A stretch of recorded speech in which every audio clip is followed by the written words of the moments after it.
I don't know what we can talk about in this nation without talking about white superiority, honestly. Who defines the meaning of God also defines the relationship between economy and God. African Americans spent $1.3 trillion last year, making us the 16th wealthiest nation in the world. Why have we not turned those riches into wealth to develop our community?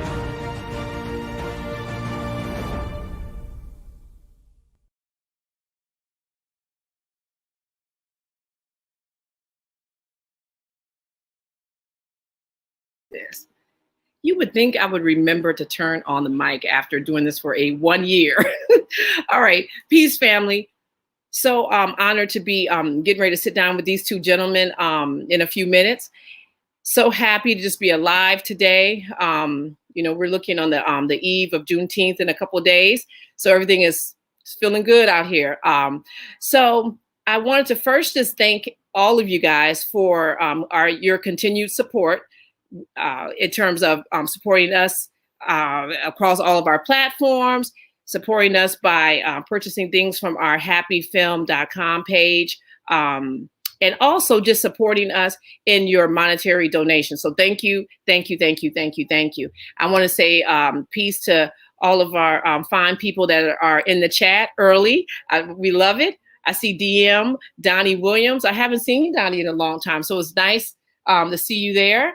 CW Terry, DeWine Freedom. We have Series B in the house. That's what's up. All right, and Libra Moon and Light Bearer.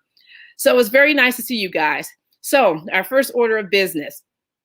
If you have not seen HAPI, and remember, HAPI, you guys are looking at HAPI Talks, okay? But HAPI Talks comes from HAPI, the documentary, okay? And the name of the whole film, the documentary, which is 2 hours and 12 minutes, is called HAPI, The Role of Economics in the Development of Civilization. And Mfundishi, who will be here with us this evening, he is also in our film. But if you haven't seen it, you can just head over to hapifilm.com and you can get a DVD copy, or you can actually get a digital download. So as soon as you're done watching this, you can just go to Happy Film and go ahead and get your copy and watch HAPI tonight. We also have Samataki Grant, and he is the director and executive producer, writer of HAPI. But we also have his two earlier films on there, The Tekken and Nubia, which Mfundishi is also in The Tekken.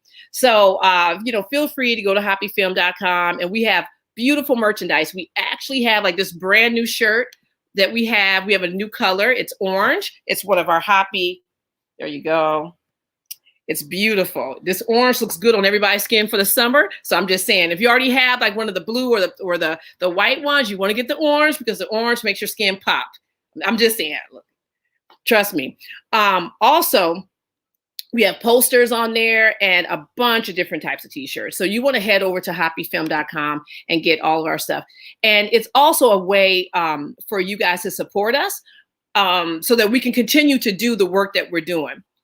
The other piece, when you go onto hapifilm.com, you can actually sign up for the newsletter. And so we send out this newsletter every month, and it's packed full of good information. We have some financial one-on-one news that we deliver, and it's actually written by a person that works for Appeal Federal Credit Union. And so they, give us a legit financial article every single month. We also are working with Black Silt. They are a yoga couple, comedic yoga couple out of the great state of Georgia, Atlanta. And they do a health article for us every month. And so this month they're talking about breathing. So you want to, check that out. And we go over a economic innovator, and we do like a HAPI update, like what's going on with HAPI. And we have some really fabulous stuff we're going to be announcing next month that's going on with HAPI. And then we also showcase some Black businesses. And this month we are showcasing some nice spas. So it's very important for you guys to sign up for the newsletter, okay? So that you are, that you're tapped in. So anytime any information is going on, we can get it to you quickly. Now, so that's it for our little HAPI news. Now, all throughout this show, I'm gonna be telling you to like and share this video, okay? That is very, very important. if you could send this video to 3 other people that you know, okay? Make sure you like it and make sure you write a little comment, because all of those things go a long way and it helps us to be able to then reach more people. And so that's what we need to do. We're trying to get the word and the message of HAPI out. So one of the ways we can do that is simply by you liking this video, sharing it with somebody, or posting on your page, or saying, oh, you know, I like this. Yeah, go Mfundishi, go ahead, Teanis, whatever. We need for you guys just to write some comments so that we can get this going. All right, so without further ado, I would like to introduce to you for this evening, we have Mfundishi Jhutyms. Hey, Mfundishi. Jua Necha. Amen. Jua. Iem Hoche. Ank Uja Jua. I love you, Mfundishi. And you know, the Mfundishi has been on here a couple of times. I'm trying to figure out between you, Professor Small, and Renoko Rashidi, you guys are like our HAPI Talks staple. So thank you for your support. And then we have Teanis Tillmon to join us tonight. Oh, hey, hello Teanis. there. Hello to everyone. Hello to everyone. Imhotep to everyone. Imhotep, my brother. Yes.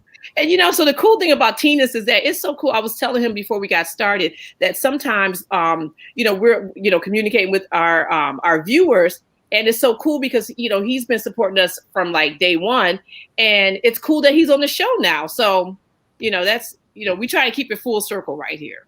Full circle. Excellent. All right, so yeah, so tonight we're gonna go ahead and get started. I'm gonna start with you, Mfundishi, okay?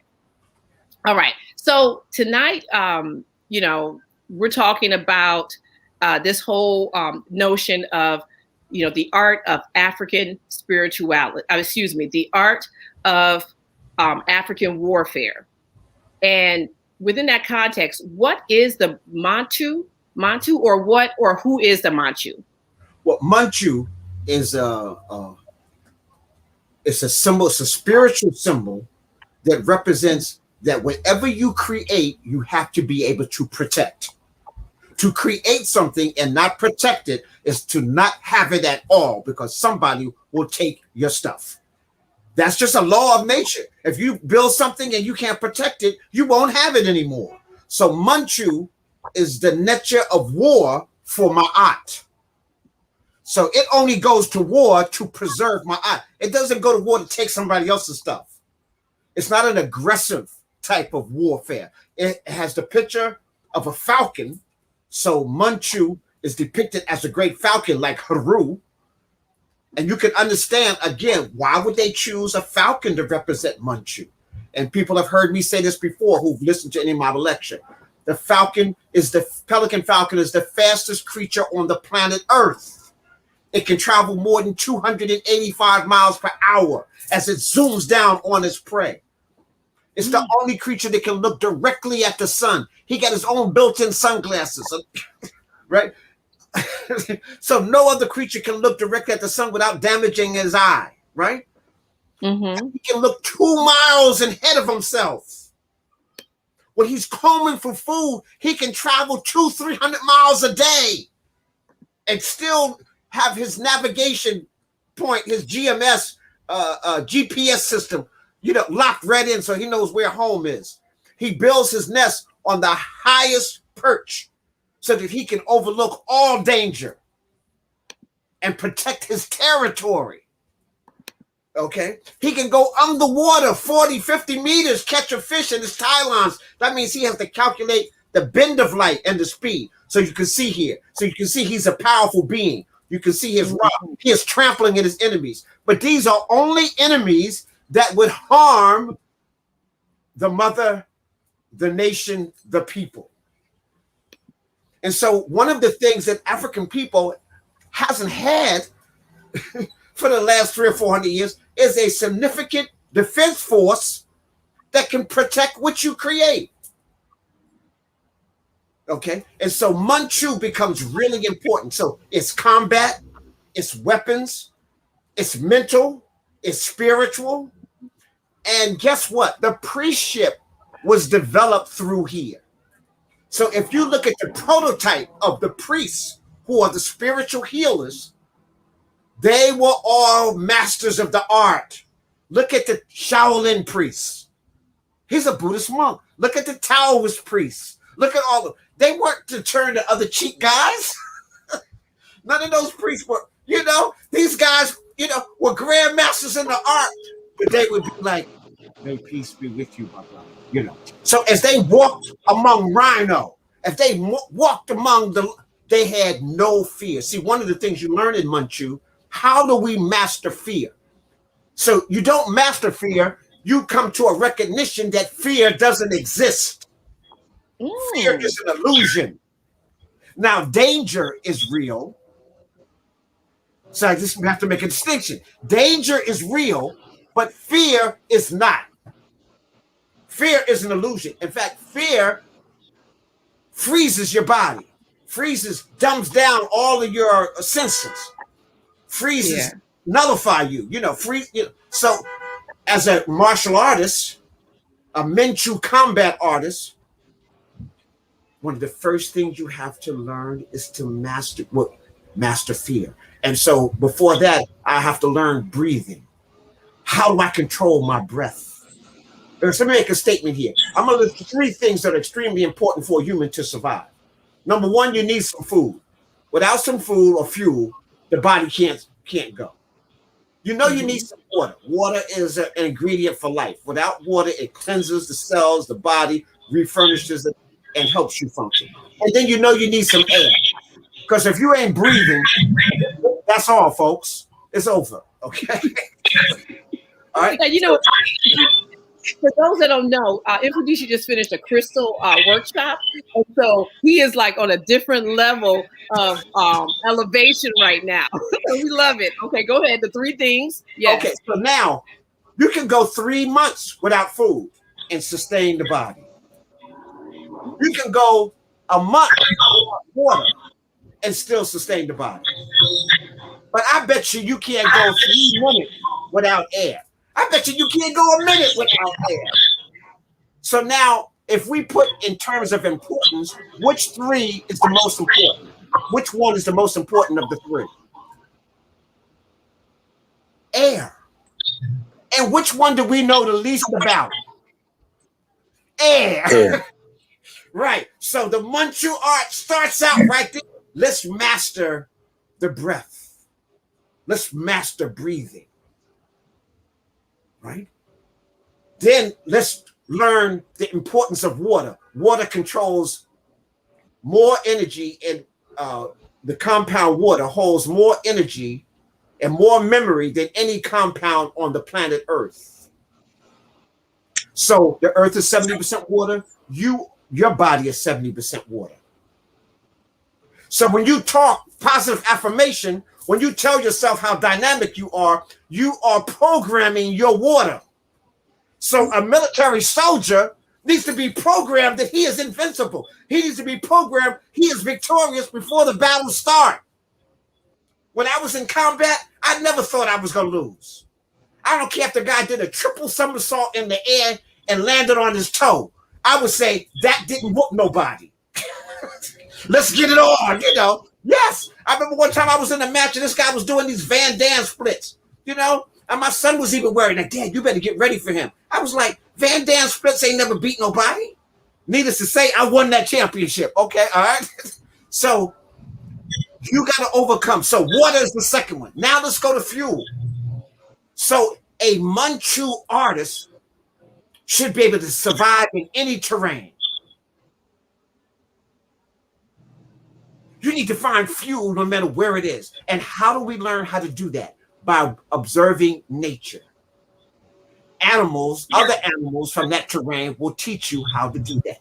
If you're in the desert, I've seen a guy he trapped a monkey and then fed the monkey some salt, got the monkey really thirsty, then he let the monkey go, and the monkey took him right to the water source. Okay? Do you see? You had to be a real warrior to know something like that. So you understand, in the savannah, the greatest hunter. But who's out there? The cheetah, the lion, the leopard, okay? So those are the hunters. So warriors, the Messiah, them are imitating them. It says the lion fears nothing but the Messiah. because he is like a human lion. Okay, all right. So if you're in the rainforest, you imitate the animals in the rainforest. They show you where the foods are. If there's these little bright berries and the birds ain't eating them and nobody's eating them, maybe you shouldn't eat them either.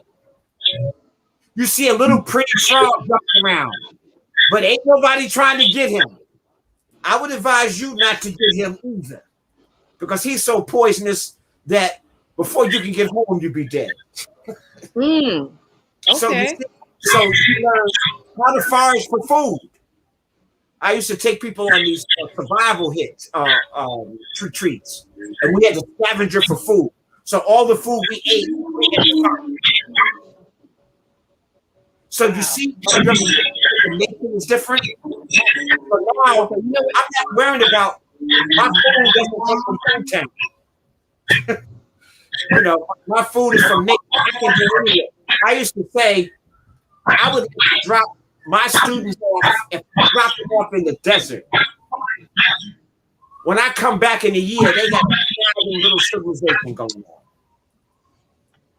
So they know how to find food, they know how to find water, and they have mastered themselves through the breath. So that's my little introduction there of Montu. So that just gives you an example of some of the things that a warrior has to master. That's not even, I didn't even get into the fighting part yet. That was just, see, you have to master self first. So that's the key to a great artist. You know, a great, artist right here is military, rather he is a warrior. He has to be master of self. Yeah. All right, peace. And so, yes, wait, before you go, in terms of Montu and its relationship to Haru, like what is the relationship? Like you talked about it a tad bit in the beginning. Well, Haru becomes a warrior for Montu. Okay. So that's why they're both depicted as great falcons. Like you see Ra on the top of his head. You know, so all of these energies are in. So you see the falcon wings, you see like the lion's body. Look, you got a combination of the greatest predators all right there. We got the falcon, the king of the sky. We got the lion, the king of the ground, of the earth. You see what I'm saying? So Montu is combine all of those elements into one being. So that means you have a relationship with the minerals, a relationship with the plants, a relationship with the animals, a relationship with other humans, and a relationship with the spirit, which permeates all things. Okay. Okay. All right. So, yes. Meditation is as important for a warrior as combat training. Okay. Yes. Okay. Thank you. Thank you for that, Mfundishi. All right. So Teanis, can you just tell us a little bit about, Go on, let's go right ahead. Okay. Can you tell us a little bit about you? You know, just tell us a little bit about you for people who don't know you. Well, I mean, I moved from Wisconsin to Texas, been here for about 12 years. My background is in law enforcement. So I was a police officer. I worked in law enforcement for 4 different departments. Basically, I became a certified law enforcement trainer, chemical agents instructor, and all those other things. So during that time up until now, I just trained police and security in the areas of weapons and tactics and things of that nature. I became conscious about 10 years ago. I became conscious. So love Kemet, love everything about Montu as he just described. You know, again, that's my forte. So connecting the dots of my law enforcement experience and Kemet together has put me on a whole nother level. So it's a wonderful thing. And so learning more about that helps me to understand the bigger picture of the arts, understand the bigger picture of military and police and security and those things like that. Okay. So, and where are you based out of? Dallas. In Dallas. Oh, okay. Oh, that's good. All right. So now, was there a law enforcement presence in ancient Kemet. Yeah, there was. It was of course it was the Magi, there was a nomadic tribe that came, that moved into Kemet. Okay, so absolutely, yeah, that's who they were. Outstanding warriors.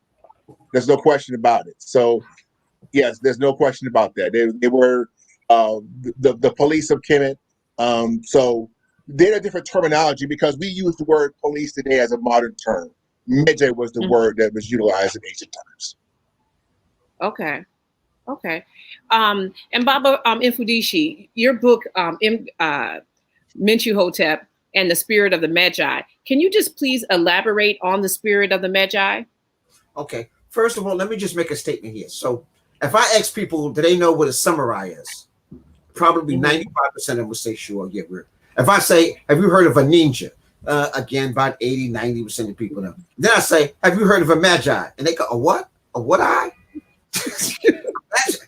And I say, well, how about I told you that both of those were trying to imitate the expertise of a magi. Think about this. The king, the Nasut Biti, who they call the pharaoh, is the greatest ruler of the world.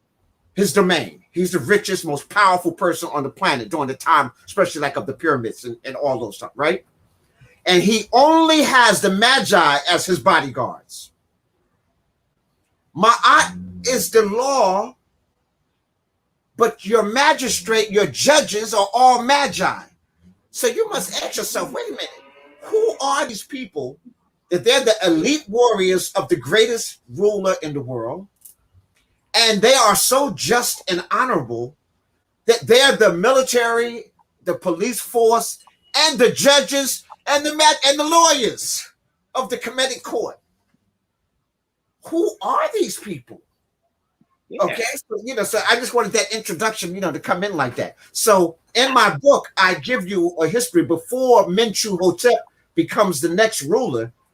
His father realized that Kemet is not unified. The southern Kemet is a separate nation, and northern Kemet is another separate nation. And the northern Kemet is ruled by Asiatics, and that the blacks of the south need to come and unify the whole country and get rid of these Asiatics. And he realized that his son needed more than just his leadership. His son needed to be a magi. Okay, so he sends his son to be trained by the magi, to become a magi before he becomes the ruler.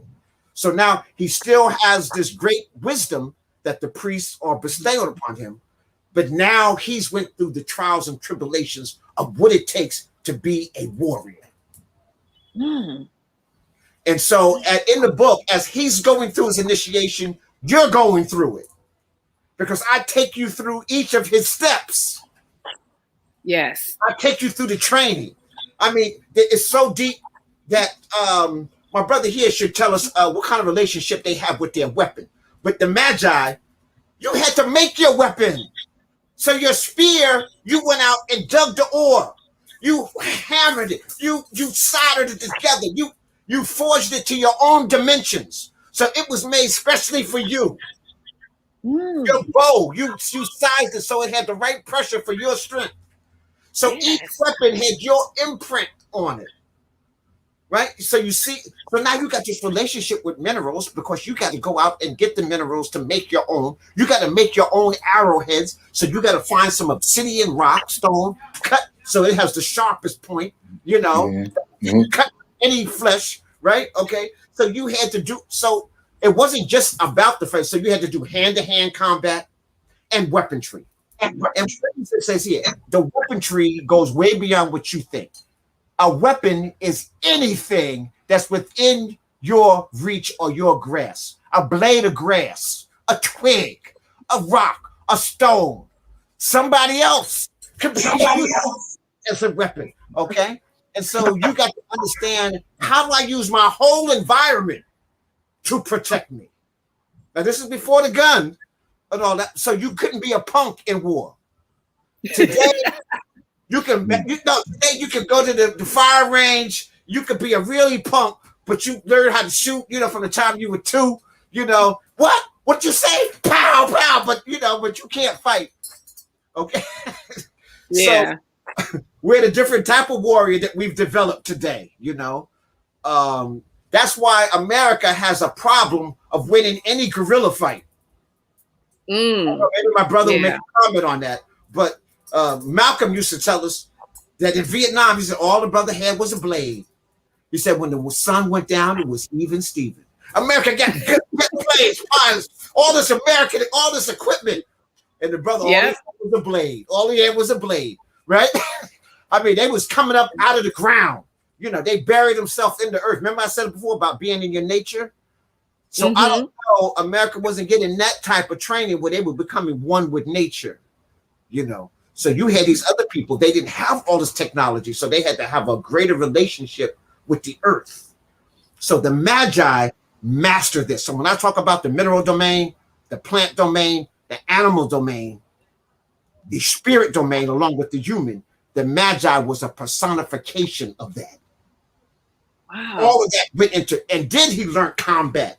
Wrestling. You'll see on the walls at Beni Hassan, grappling techniques, wrestling, what we would call jujitsu, hand-to-hand combat, kung fu, karate. Wait a minute, it was already ancient then, but that mural is 2000 BCE. Wow. Okay, let me just say, ain't no ancient China yet. And in the first dynasty of China is the Shang dynasty anyhow. That's black people. Okay, Shang 1 and 2 were Kushites, okay? The first shogun in Japan is a black man, okay? Yeah. We've had black samurais who were outstanding. In fact, I think they're getting ready to make a movie, or they just made one on black samurai. That's a whole history. The black samurai was so powerful in Japan that when he walked down the street and went inside of a building, there would be riots outside of the Japanese people wanting to see him. They never saw him. He was like about 6'8", 6'9", and the Japanese people, the average height maybe about 5 foot. So he was like Superman, to them, So I'm just trying to put background. So these, so warfare was a total immersion into the society. So let me just say this here, and to win a type of guerrilla warfare, you need the people on your side. You can't alienate the people and win a guerrilla warfare because they will just betray, the common people will betray you. Yeah, he went that way, and he's right there. Yeah. But, if you study the Mau Mau in Kenya and Tanzania, grandma belonged to the Mau Mau. She would be poisoning the master's soup, put some glass in his oatmeal, Okay, so you had to immerse it all types of ways. So you have to have, it's a total battle. And see, this is the irony here. And I would like for my brother to talk a little bit about it. We as black people in America, in the world, we're at war. And let me say this. If you're at war and you don't know you're at war, what's the percentage of the chances of you winning? 0.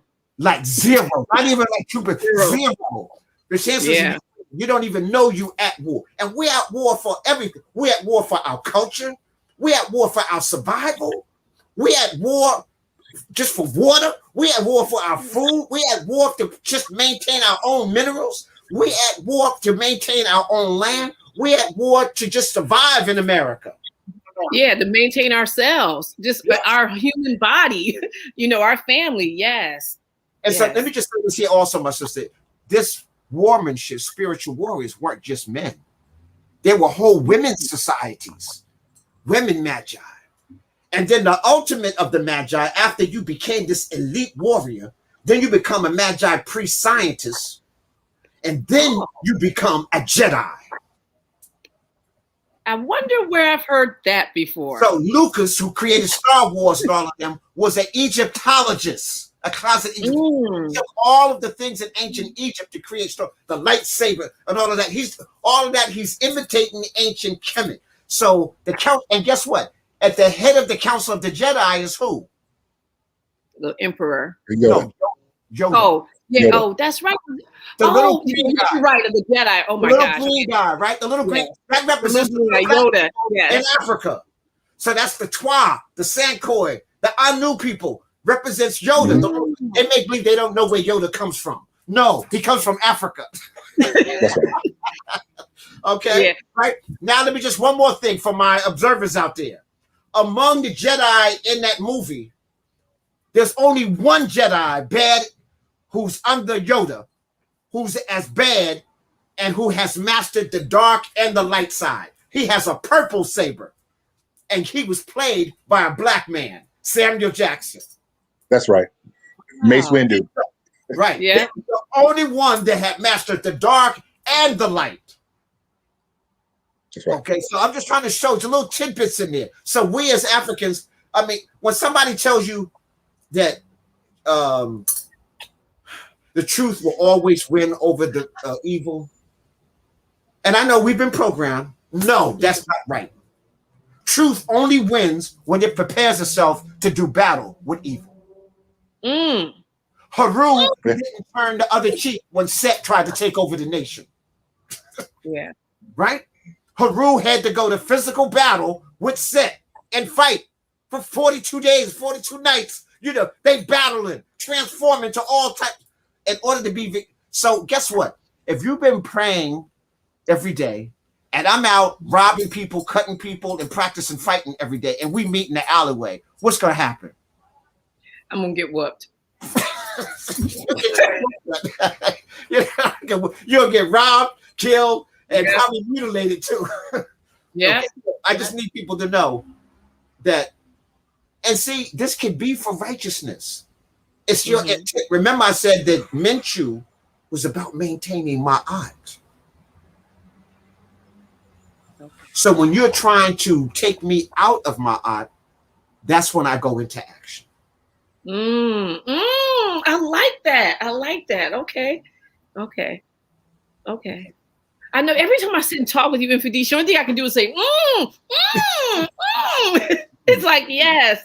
Okay, yes. My brother, how do we prepare our warriors today to be able to do what our Menchu warriors were doing yesterday?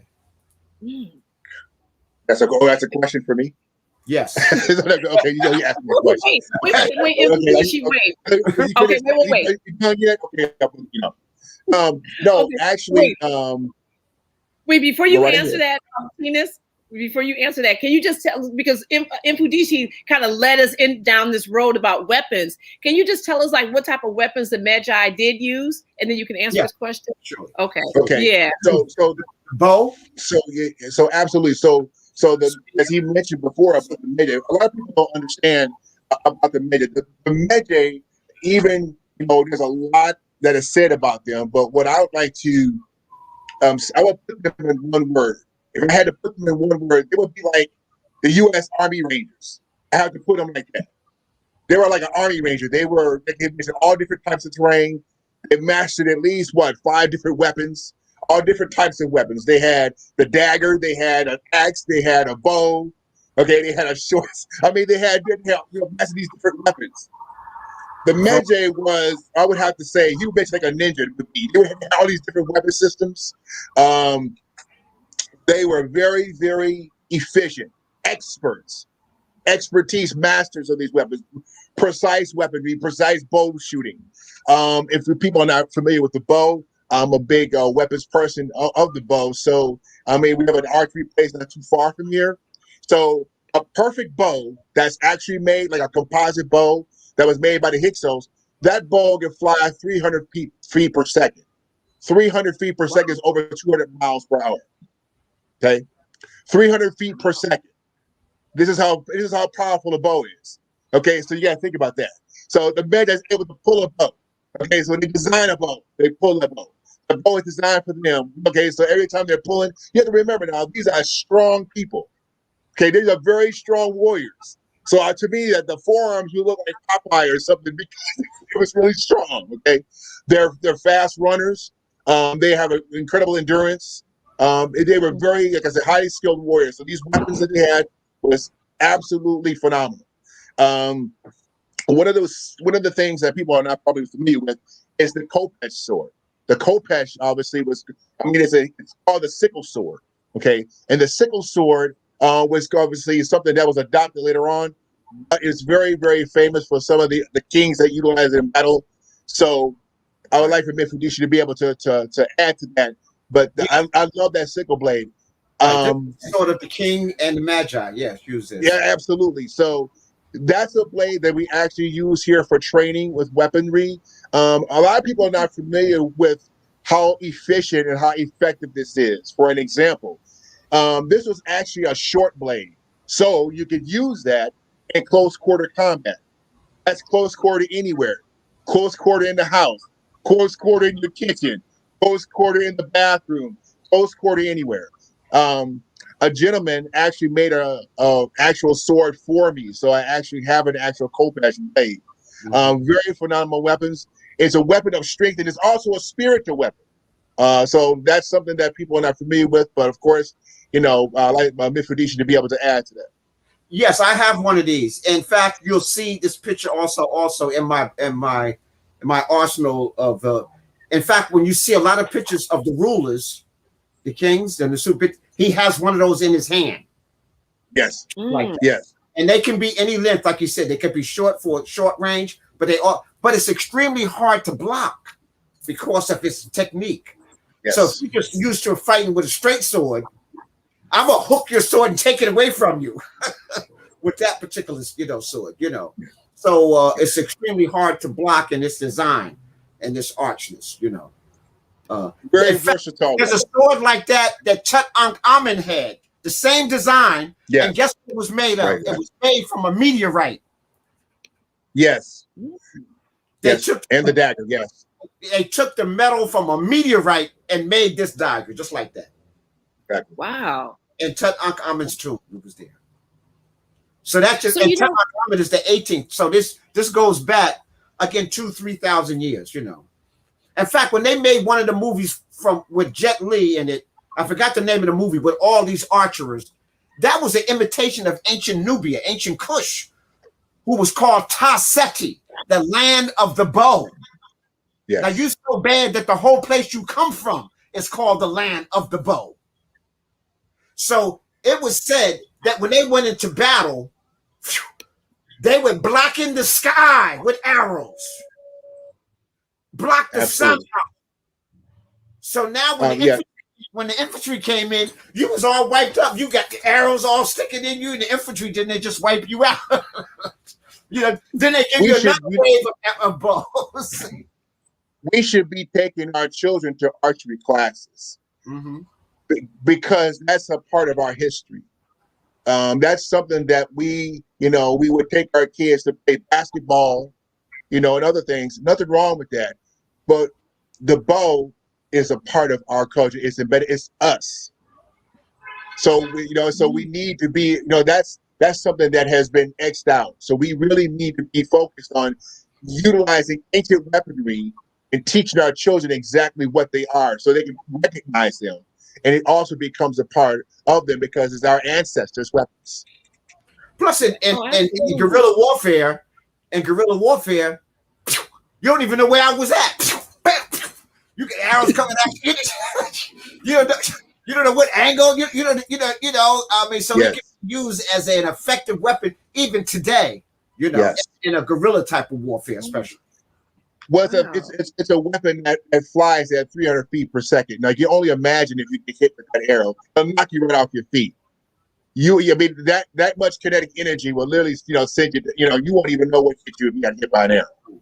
Okay. Wow. So that's the firearm of the day. Okay. Before we see guns and stuff, it was the bow. So so it was a fearsome weapon. Okay. And so the kings were so good at that, they could be able to shoot an arrow from all four sides and sitting in the war chariot. Okay, they could go flip, do this with the bow. They were so good with that. Okay, so from one side to the other side, at the enemy, just shooting these arrows. One of the writings of Amenhotep says he's able to shoot 4 arrows at one time. Mm-hmm. Wow. Yes. Okay, so just imagine how much strength it takes to be able to do that. Okay. I mean, it's incredible strength. I mean, it's a whole different, dynamic of science. But the arrow, I mean, it's a deadly thing. We should also understand that if you go to archery, I go to archeries, I'll always see what people are doing. you know, but it's a whole bunch of Europeans in there. I don't see many of our people in there. Oh, you know, and I'm like, why are we gonna have our kids in here? Because we in a line getting new sneakers. Yeah, exactly. Exactly. Yeah, I've never made the connection to the bow and arrow. Yes. Wow. Yes. You and let me just say this here, since my brother just mentioned that, let me just say this here. When the Hyksos first came in, they came in with the horse and chariot. The Kemites didn't use that. They took the horse and chariot, refined it, made the chariot more agile, added the bowmen to it. And so now you had the chariot that had 2 people on it. So you already an expert bowman. So you got your guy going 20 miles, 30 miles an hour, 40, and you're like, yes, arrows like that. Yes. We were able to defeat them with their own weapons. Exactly. The battle tactics was the battle tactics on the battle. They had the war chariot. The war chariot was hit and run tactics. Yes. The hit and run tactics was, if you can sit on a chariot and shoot the bow at the same time, you a bad dude. Yeah, I was about to say, you got to be able to steady yourself. You got to be able to steady yourself and get a hit a target. That's what's up. So now, Baba Mfundishi, so when you're looking at like this Kopesh right now, okay, so one can't help to think that it kind of looks like a farming tool. Is there any truth to this notion? And if so, spiritually, how difficult was it for our ancestors to take something that was like for farming to use it then, use for destruction? Very similar to the word ma'ah. Ma'ah is a sickle for cutting wheat and grain. Mm-hmm. The word ma'ah as a sickle in ma'at. Okay. So this sword, something similar to that, is in the word ma'at. And guess what it means in Madunech? It means the truth. Wow. It means the truth, yes. So many farming agriculture tools got turned into weapons. Like the Nkaka was used like the nunchuck. The nunchuck is a rice thrasher for thrashing rice and green. But you saw Bruce Lee with it, and it became well, the same thing in ancient Kemet. The king had this Nkaka, was like a grain thrasher, but it could be used as a weapon inside. Okay. But spiritually, how did the Kemites like make the transition from like farming to now I got to use it for destruction? Like, how were they able to make that? You out farming, minding your business, and somebody come and try to take your stuff, and you ain't got time to run back to get your other weapon. So your farming tool now becomes your weapon. It becomes a truth. Each person is trained to be the warrior.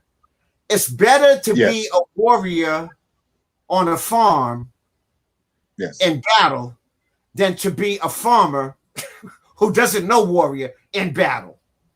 Yes. Okay, so you see what I'm saying? So you're learning always how to, I'm learning how to irrigate the ground, terrorigate the ground, but I also know how to defend myself with that same. Yes. And it's something that I need anyway, always. I need the machete. I need these tools already just to cut the grass and the wheat and stuff like that, right? So now these are dangerous weapons that I can use in combat. Because in early times, there wasn't a military.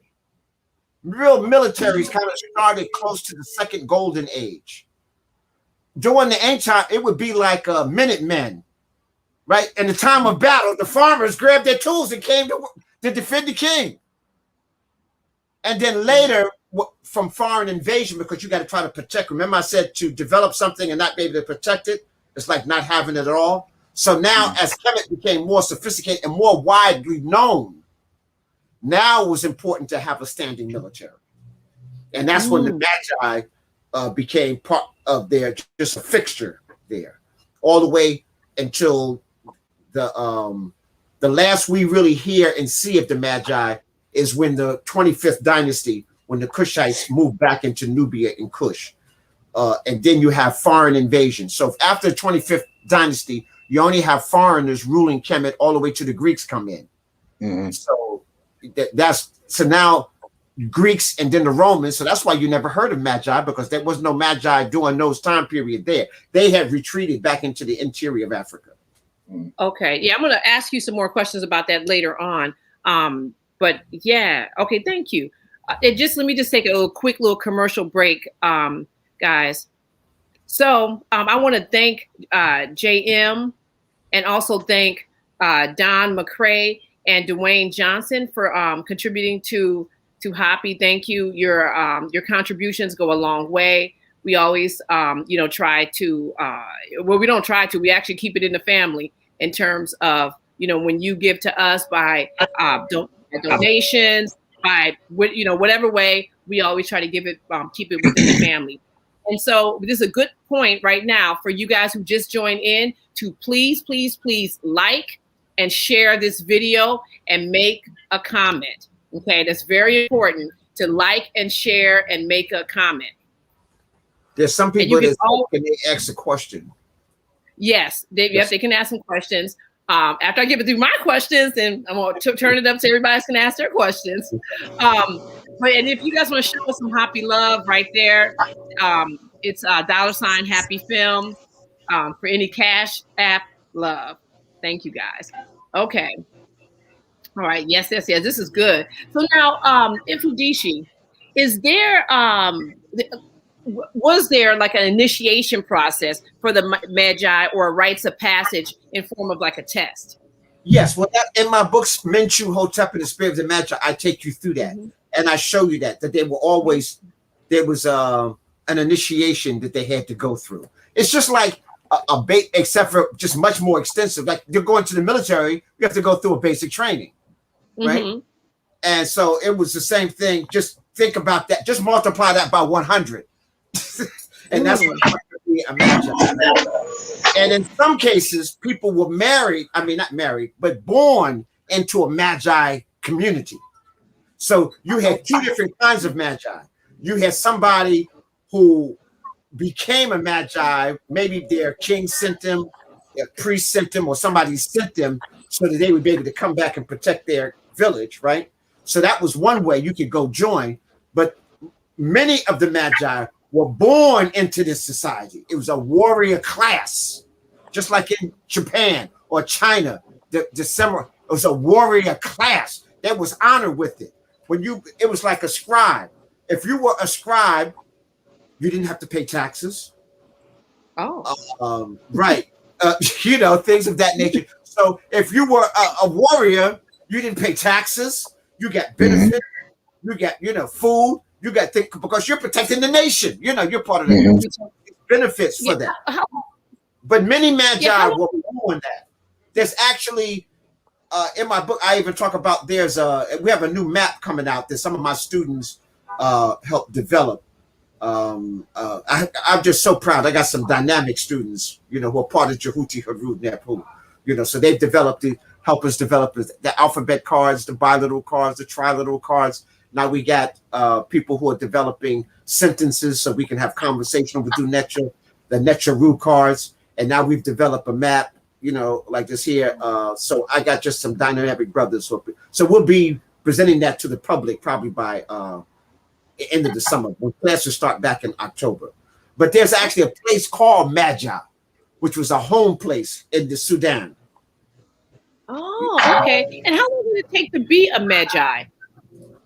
Like, how long did it take to be one? Well, how long does it take to be a great warrior? I think almost a lifetime. Yeah, it changes from person to person to get through. Some people, might take like for example, of my people who are equivalent to a black belt, 2.5 years was usually the shortest time somebody went from nothing to a black belt, an instructor. We call it a fundi. We don't call it a black belt, but they would be equivalent to that. So the average person who sticks with it can do it maybe 3 to 4 years. That's extensive to training because they also have to master 3 to 4 or 5 weapons as well as no grappling, hand-to-hand combat. And remember those 3 things I talked about, being able to survive, meditate, and you got to be righteous. You got to be ma'at. So it varies. I've got students who've been with me 10 years and they're still not even close. I've produced 5 masters so far. You know, maybe over 20 fundis, but 5 masters, you know. I'm proud. Brother Haru Orr in Brooklyn, New York, is the last master that I promoted, you know. And he's a dynamic brother, mentally, physically, and spiritually. I tell people I don't train followers. I don't have followers. I ain't got nobody under there. I train leaders. I train leaders, you know. I want you to be able to do what I do and better. I want you to be so good. I need to come to your class after a while. You know, you've mastered your art because see, all of us got the creator gave us all something different that's uniquely yours. So you learn what I got, but you still got this thing that's uniquely yours. Right? Yeah. And then you teach somebody else and they got something that's distinctly theirs, you know, and we add it up and so it just keeps getting better and better and better. You know. Yeah. But in the book, you'll see that sometimes it took a lifetime to be a magi, you know. But you'll notice that some of the people who were born in a magi family had magi parents that by the time they went through, you know, they became at the end of a teenager, they were already masters. Where somebody born, you know, as a teenager, 13 or 14, they might be in their 30s before they can become a master. But the people who were born in society, by the time they're 21, you don't want nothing to do with them. Wow, that's what's up. That's what's up. Teanis, actually, this is for both you guys, but I'll start with you, Teanis. There was a time when African armies ruled the world. How did the tables turn? Well, you know, technology. We talked a little bit about that from the beginning of our conversation, but technology is key. And I've shared, you know, in my training sessions, the people I've always been teaching them, and what I say is the person that has the weapon, you know, battle comes down, whether you're, you know, you win or you lose, comes down to a single weapon. For an example, the composite bow. For an example, the war chariot. If your enemy has better technology than you do, tables will turn. So my personal experience is I own a security business and I used to work at a 54-unit apartment complex. Now, this is not the greatest area. So there's a lot of crime there, okay? So I'm there doing the patrolling, protecting the people and so forth, just like a magi would. But in order to be the equalizer, when trouble comes around, you have to have something that your enemy doesn't, and that's technology. So I was able to deal with people based on technology. It's how you defeat the enemy. So you have to understand. So if you have a person that don't have a war chariot and all your people are on foot, okay, the tide will turn. If you have a good composite bow, the tide will turn. If your weapon, your sword, you know, if you got bronze here, you got people who got iron, the tide will turn. So it's all about technology, and it's this weapons and tactics thing. So that's what happens. Okay. So you have to understand. So a lot of people don't know that most battles that are won or lost, okay, at some point in history, before golden ages, comes down to that. It comes down to that. So that's what we have to look at. So if your enemy comes with you with a whole bunch of iron and war chariots, and everybody's on foot, and they, you know, everybody's scared with their pool balls, they're gonna be picking them off, you know, with arrows and stuff like that. So yes, weaponry is key. Right. That was the key. Those two pictures, the first picture you just showed was a Cushite army. So you see Magi. That second picture was the Kemet army with the white cloths. Yes. Those pictures are taken from the middle period of Menchu Hotep. Those pictures were taken when this book about what I'm talking about in this book. So those are the Nubian, the Kushite warriors with the colorful outfit coming from further up south. Right. And the other war. Now this is from the tomb of a priest during the middle period, during the time of Menchu Hotep. So also look at these warriors. If there were some white boys in there, I think you would see one or two in the group. but you see, these are all brothers. These are all brothers. Look at the next one. Go to the next one. Yes. Okay. Okay. Let me visit that one. again, that was key that he talked about technology. A perfect example is when the Boers and the British in South Africa went to war to take that land from the South Africans. And they went against war against the Zulu. Yes. The Zulu war, even though the Europeans had guns and rifles, the Zulu warriors were still winning the war. Yes, yes. Because of their fighting ability was so superior. Remember, you could be a punk with a gun. So when they got in close, they were slitting throats. In fact, they used some type of herb that made them like in trance, and they were running through the bullets and stuff like that, getting shot and still killing 5 people before they died. You know, so the British, the tide of the whole war shift with the Gatling gun. Absolutely. That means 2 people, one person can sit down with one gun, turn 360 degrees, and shoot like 100 rounds of bullets in a few minutes. Yes. That changed the whole war. So and you again, also have to talk about technology.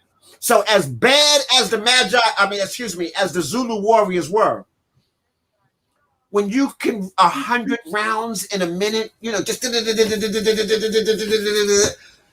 you have to be this courageous, dynamic war. Your technology was so superior, that you were able to defeat even the most fierce warriors on the planet.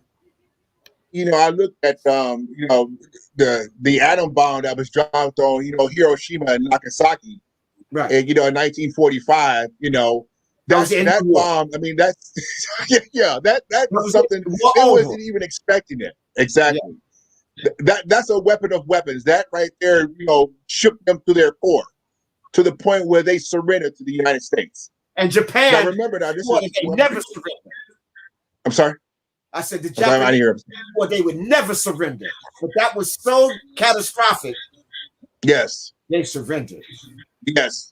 That bomb was the bomb of bombs, they call it. Now, you know, we still you know, of course, with Hiroshima and Nagasaki being you know, destroyed, we're talking about the radiation that still continued to exist after the bomb was dropped. Okay. So remember what I said? The person that has the technology and weaponry will turn the tide of war. That's a great example of that. Okay, so this is what I'm talking about. So that's exactly what happened to us. You have to understand, when you have that, okay, and you know your enemy is better than you are, okay, we may have some good, skilled, and brave warriors, but that's like you mentioned about the Gatling gun, like we're talking about the atom bomb. All these things, okay, will turn that war, will turn that tide to the point where a person will be defeated. Okay. There's a book I want my readers. There's a book I want my readers to. It was a book called "The Spook Who Sat by the Door." Yes. They're about to remake the movie, right? So it shows that sometimes, even with the superior technology, if you got a superior strategy. So even somebody with superior technology, if you got a superior strategy, you can neutralize their technology. Yes. And guerrilla warfare type thing, even in the city, and, you know, outside of just dropping a bomb on them, which you're gonna kill everybody, but sometimes your enemy don't care. You know, it's only been 2 bombs in America dropped, and that's on black people. Tulsa, Oklahoma, and Philadelphia. You know, so our enemy shows that he don't have a problem with killing himself to kill you. So that's kind of a dangerous situation. But other than that, it's superior technology. You can kind of neutralize sometimes superior mentality in terms of strategy and warfare can neutralize being handicapped with technology. You know, so that is one way. So, but you got to be serious about it. You got to, you know, it's not something you get by accident. You got to be well trained.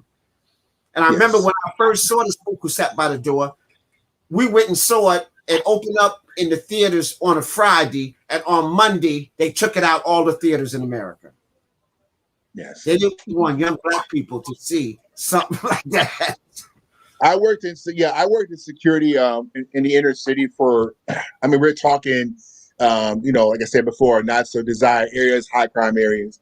Mm-hmm. Because of strategy and technology, I have never, I mean, I'm glad that I'm still here, but because of the level of violence, okay, people, of course, because what you're dealing with, okay, is very dangerous. But I've been very successful, and up until this point right now, I've never lost a fight using it.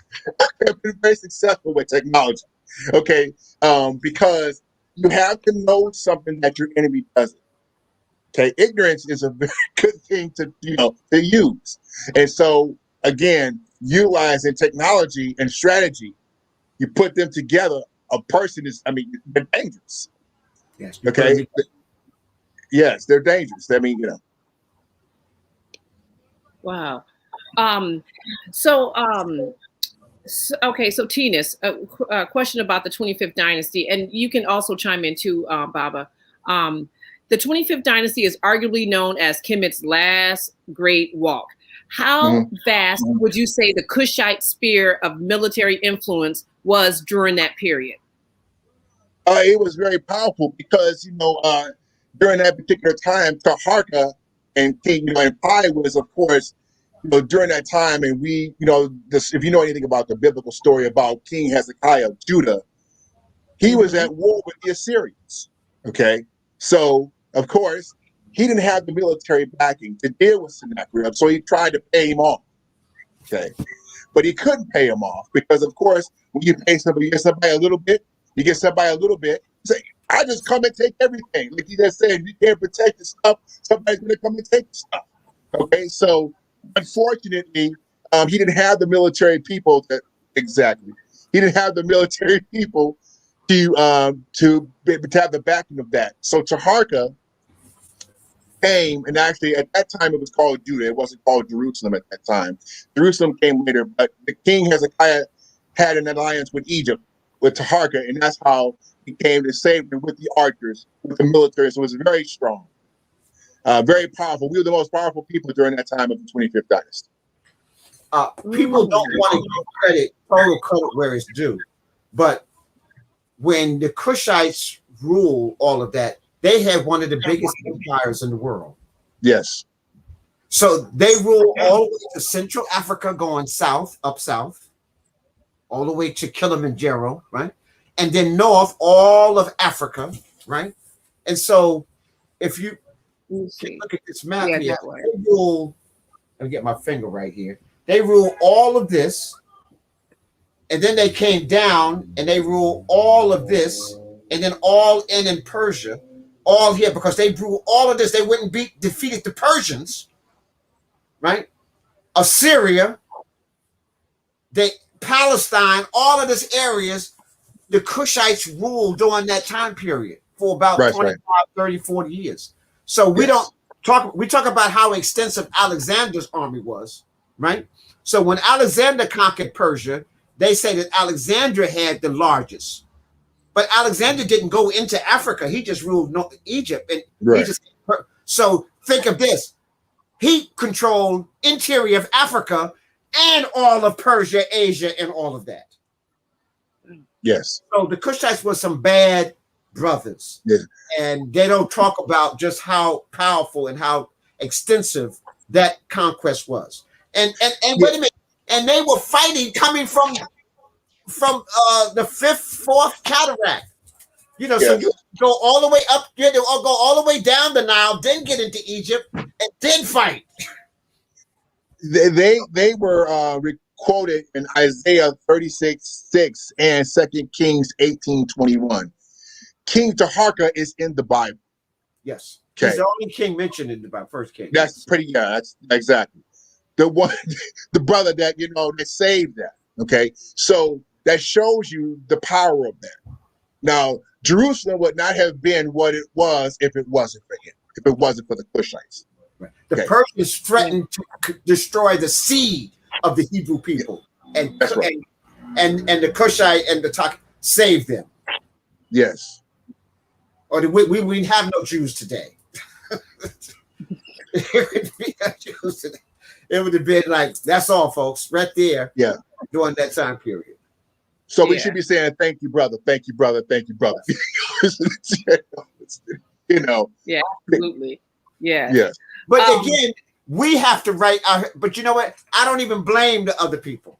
Malcolm made it clear, and even Dr. John Henry Clark said, we have no friends in the world. Yeah. We have to do our own PR work. When I was in China, when I was a national champion in martial arts, combat, and I got a free trip to China, when I went to the Shaolin temples there, on the wall, I saw black men teaching Chinese. I saw just many black teachers as white. I said, how come I never saw this? And the Chinese guy said, oh, that's your job to teach you. We're Chinese. We teach our culture. Mm-hmm. Mm-hmm. That was 1980. That's when I switched over to the African martial arts. I went back to Africa, came back, and then later I became a Malanga, and then later Mfundishi, you know, but I switched. But that was their job. See, because when I was touring around China, I had a young master who was my guide. And he's maybe been about 20. The elders, when they saw him with his red knot tied in the center, would kneel down and touch his feet. Not because he could whoop everybody. He was a keeper of their culture. He was a cultural custodian. Right. Now you go walking through the hood in a kung fu outfit and see what happens. Okay. Okay. All right. You know, there's no respect there. You're not a keeper of the culture. You're not, you know.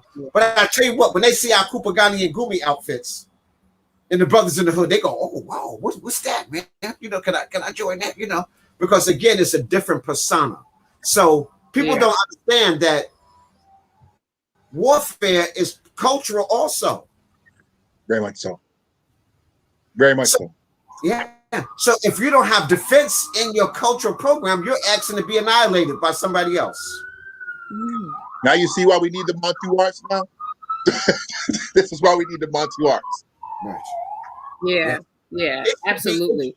It should be, yeah. When my kids were coming up, as soon as my son could walk, he started taking martial arts. Right? I had my daughter in dance. Right, and I had my son in martial arts. And when my daughter got to be about 9 or 10, she said, Daddy, I want to take Kupagani and Gumi. I could beat my brother. She was like 2 years older than him. She was like, I said, okay, you can take martial arts, but you still got to do dance. And so she took them both, you know, she took them both, you know. So, you know, you don't stop the woman warrior energy, boy. I mean, absolutely we can put a whole show just on the woman warriors. Just a whole show just on the women warriors, you know, throughout our history. Wow. So I want our audience to know that this energy we're talking about, mastering the bow, mastering the gun, mastering hand-to-hand combat, is not defined just for males. Yeah. In fact, a spiritual warrior doesn't have, sex is not even involved. That's right. It's an attitude. Yes. It's a consciousness. You know, a lot of people don't even know there was a special forces of the Zulu that were all women. So, you know, just like that. You know, you can only imagine what that looks like. Yeah. So, even when you know, even when they did the movie Black Panther, that was imitating the women warriors in the Congo. Yes, the Dahomey, the Dahomey women, yes, the Dahomey, yes. So that wasn't just total sci-fi. They were actually duplicating a real warrior clan of African female warriors. But again, some of those warriors were raised as children. Yeah. And even in some certain Asian hierarchies, the daughters were raised as assassins and great warriors. Yes. Because nobody protects daddy like daddy's little daughter. That's right. Yeah. Your son, you know, he might want the throne. So you be like looking at your son like, you know, I don't know about this, but your daughter is going to protect you to death, you know. Yeah. You know, let me tell you, I was taking wushu almost 10 years. And I remember we had this one thing where we had to actually like hit each other so we can get, you know, just get stronger. And I was paired up with a man and, you know, he was like, hit me like I was a man. and you know, and there was no like, oh, this is a woman, oh, she's older. It was none of that. It was literally like just taking it. I was like, oh God, it was okay, all right, you know. But at the end of the day, it makes you stronger. It makes you walk a different way when you know, have training. You gotta treat all people like warriors. When I first started teaching martial arts in 1972, in 72. Wow. You were 2, right? I was 2. I know. I was like, oh my God, So I was 2 years old. I had got my 3rd degree black belt. The way the art was is that you had to be 2 ranks ahead of what you could promote. So if you were just a 1st degree black belt, you couldn't make a black belt. You know, so I wait till I got 3rd degree black belt, and now I can make my own black belts. You know, so that's. But I remember the first time I had women in my class, I was trying to treat them like a girl. And every time I do that, I get injured. I get hurt, you know, or something. I get poked in the eye. I'm like, oh, okay, I got to treat everybody the same. So if you want to learn this move, bam, that's how it's done, you know. And then I told instructors, a warrior is a warrior. We ain't got like some feminine warriors versus some masculine warriors. We just got warriorship. Like the girls used to try to do push-ups with their knees. Get off your knees. You know, you're doing some regular push-ups. We ain't got no women. Let me tell you. Yep, that was me. I'd be on my knees, and like we had to do them on our knuckles, and I was like, oh no, I was like, I'm just gonna do my little knee thing. But you know, at the end of the day, you know, once they were like, you know, once I realized that, oh, I'm a woman and I'm a girl, and no one actually cares in this class, then I had to, you know, I had to get my little stuff together. But it helped me because when someone tried to jump me, and it's like a different thing just took over, and all that training just took over. And the little guy was laying down the street, and then I started running, trying to get in my car, you know, like, oh my God, let me get away. But this guy was literally just laying on the ground. So it works when, you know, you don't treat us like girls, or you just treat everybody the same. We're going to get it in there. Oh, absolutely. I spent time. The bullet don't care whether you're a male or female. Sure does. Absolutely. The sword don't care. The arrow don't care whether you're male or female. The bullet, the arrow, the sword, any weapon don't care what your gender is. No. I spent time on the military base with the Wisconsin State Patrol. It's like the state police, of course, of New York. I spent time on the military base. We running 1.5 miles every day, including women. You wake up at the crack of dawn, it's still nighttime, and you have to run it in your shorts. You know, I mean, this is right. Nobody bows out. Everybody, you know, men and women. Okay, no breaks. Yeah. I was in the Air Force, and let me tell you, that little training ain't no joke. The Magi warriors, to complete their warriorship, had to run 26 miles through the desert at night. Wow, a marathon. That's a marathon. Yes, that's it. 26 miles through the desert at night. And there was no loser. If you finished, you won. You know, so the idea was to complete that, you know. So it wasn't like, you know, you came in first, you got the, you know, the record. No. You complete, and then you're rooting for the other brothers to finish, you know, like that. So 26 miles to the desert. So that endurance, so you can see the type of endurance and stability, you know. I just did a Mfundishi Speaks, and I was talking about the difference of will from the 3rd, 4th, and 5th dimension. That it's the same concept, but the level of commitment to it is totally different. So yes, you love in the 3rd dimension, you love in the 4th dimension, and you love in the 5th dimension. A 5th dimensional love is totally unconditional. There's no judgment. 3rd dimension, you got a high level of consciousness, but you still judgment. 3rd dimension, you know there's judgment. Okay, ain't no problem. No, you know, okay. But the idea, and the same thing with will.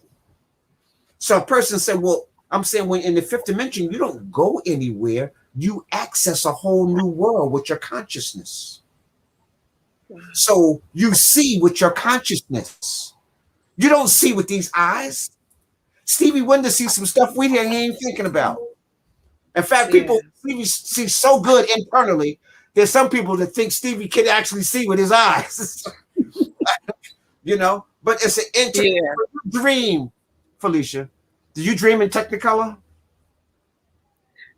I think so. Yeah, I see color. Do you hear people talking in your dream, or people saying stuff? Absolutely. Are you hearing with these ears? No. When you see people in your dreams, are you seeing them with these eyes? No. So you see and hear with your consciousness. So just can imagine your consciousness, you're walking through the rainforest and you don't hear anything. Somebody else can hear you walking a mile away. Watch, somebody else can see a footprint. You just see a footprint. Somebody else sees the footprints and says, oh, that person came through here about a half an hour ago. They must weigh 180 pounds. Wow. And they're walking with a limp. You know, now both of y'all got eyes. Both of y'all get there. That's where I need to get. Yeah, I need to get right there. 20/20 vision. Busy. Now one person sees a whole nother world. That's a nice way of putting it, because I like the way you put that. Right there. My phrase is, if it sucks, that means I should be doing it.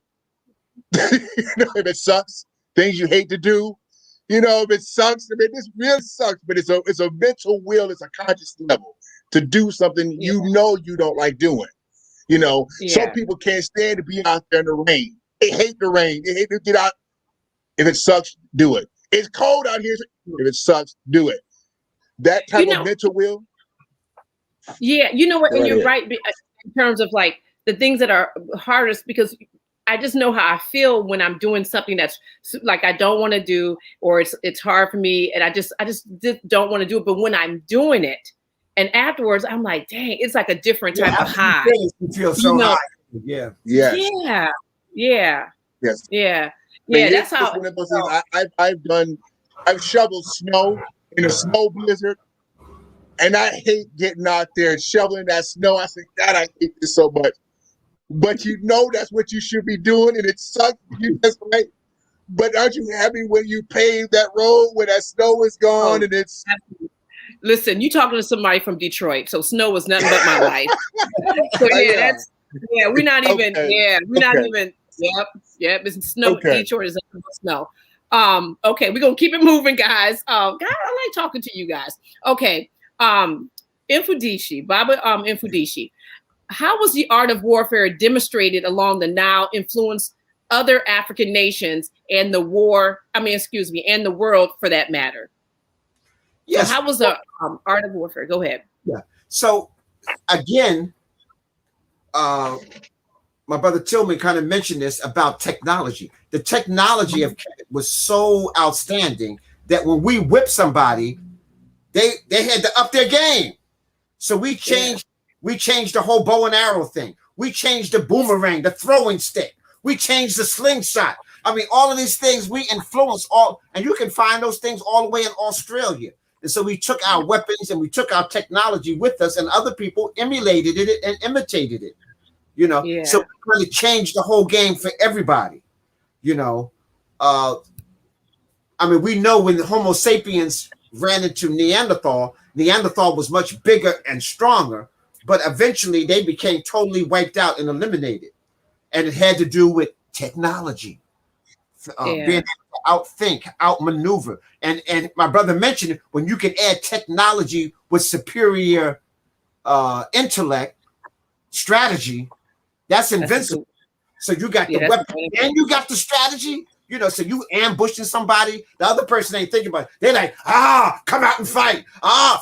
Arrow through the neck. You know, Yep.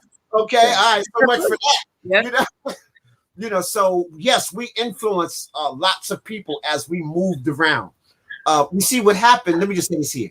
We perfected our art in Africa, and then we took the show on the road.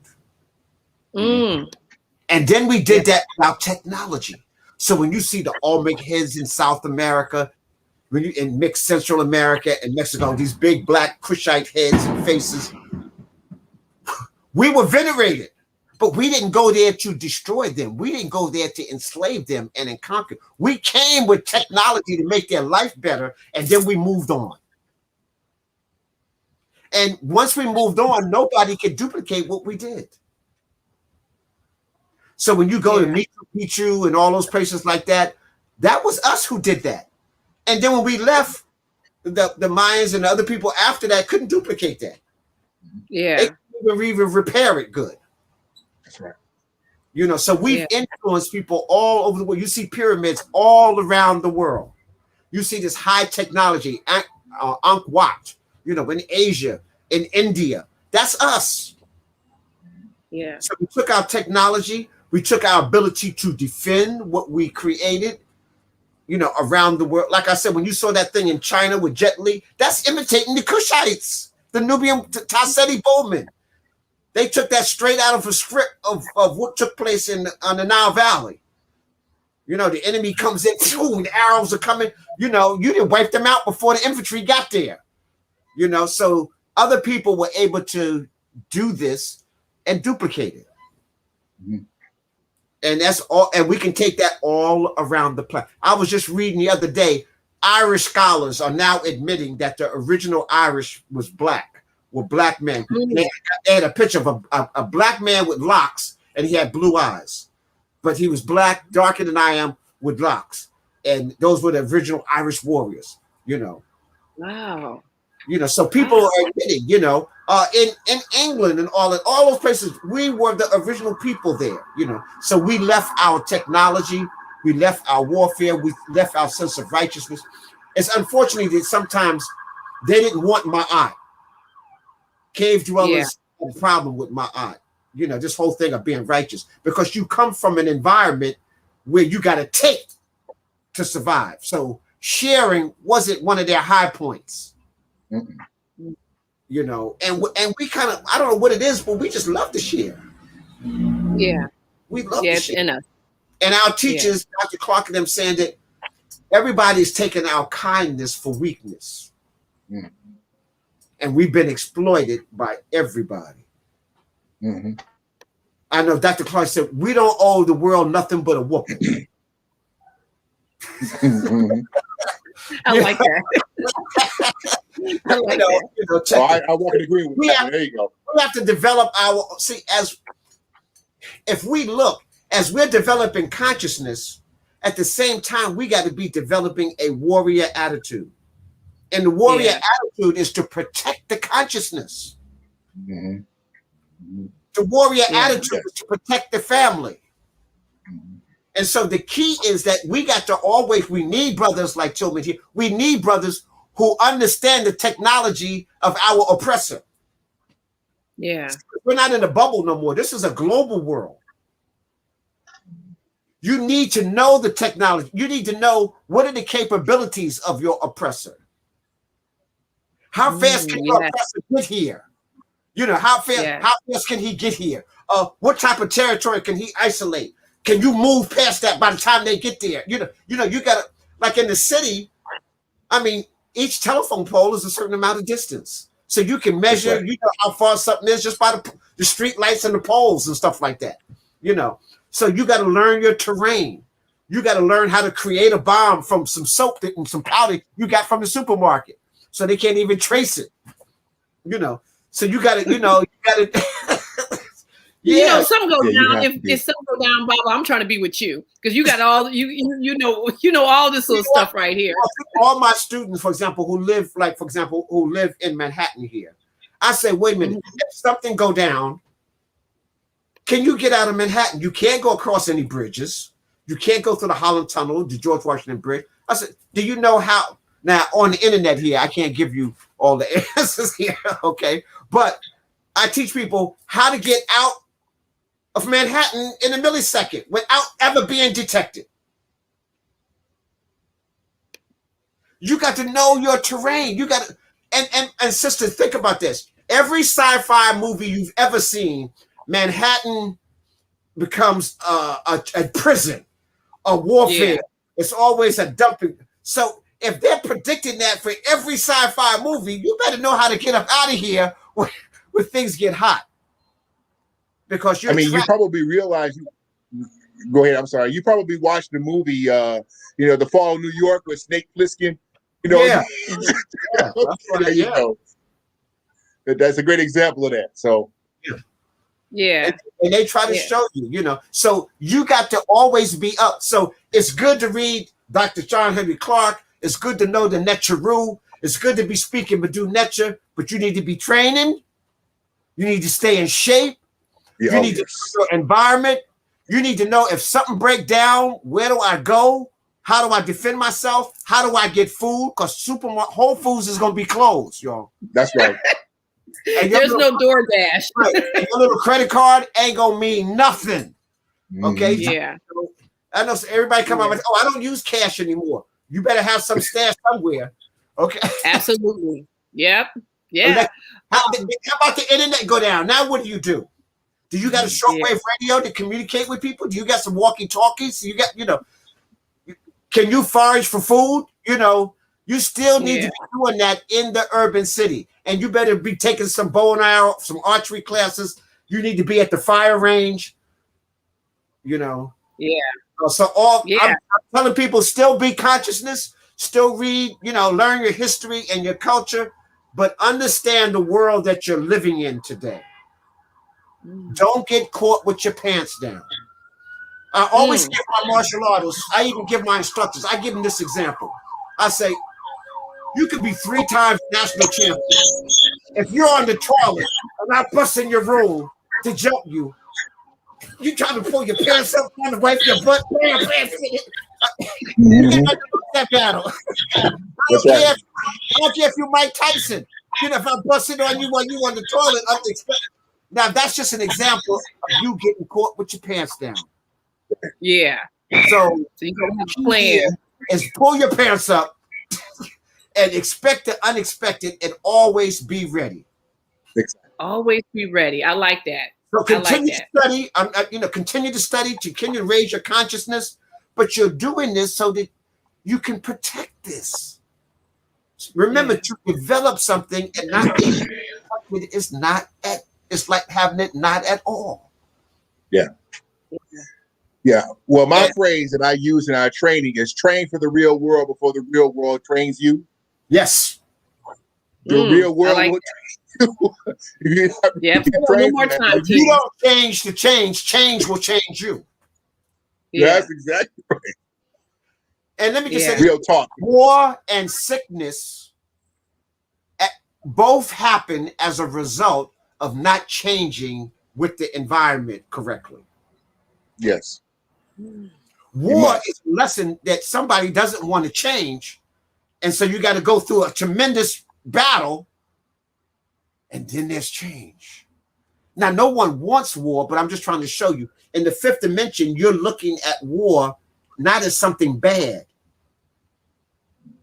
Even if you're the victim. I'm going to take this example. Slavery. We look at slavery as something extremely bad. It was hideous. And I'm not trying to sugarcoat it. It was horrendous. But from an aerial perspective of time and events, it might put us in strategic positions around the world now where we can defend our nation no matter where we at. Look at the percentage of the army that we are. Look at the percentage of the infantry that we are. And we're in there. So we're in the belly's beast at every level. The only thing we're missing now is the right consciousness. Absolutely. Yes. But with the right consciousness, we're strategically every place to be able to defend ourselves. Yeah. Okay. Yeah. So something that catastrophically happened from a spiritual perspective, I can see an advantage in it. I can see past the horror. I'm not going to make any judgment on the horror. I'm looking at the bigger picture. So you got to look at that. Like when you look at Nazi Germany, as a result of what Hitler did, then as a result, you got the United Nations, you got this League of Peace, you got these pacts that all happened so that that couldn't happen again.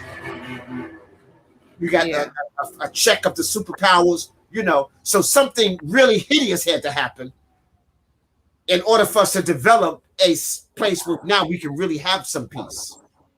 Yeah. So you got to look at it without judgment. Well, you got to learn from your enemies. You have to learn from them. Learn from your enemies. Yes. Even though as Hitler, as what we talked about, as bad as he was, I mean, the Sturmgewehr was a very powerful machine gun. Mikhail, Kalashnikov made the AK-47 out of the German Sturmgewehr. Okay, firearm. Okay, we know about the Luger. We got today the modern day Ruger. Right. Okay, we have to learn from these things, because if these people have them, we have to have the equalizer. We have to be able to balance that.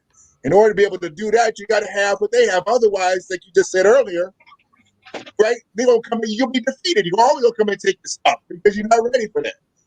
This real world training thing is what I love to do. I'm a person that sees life as it really is. When you could be just going outside and get carjacked.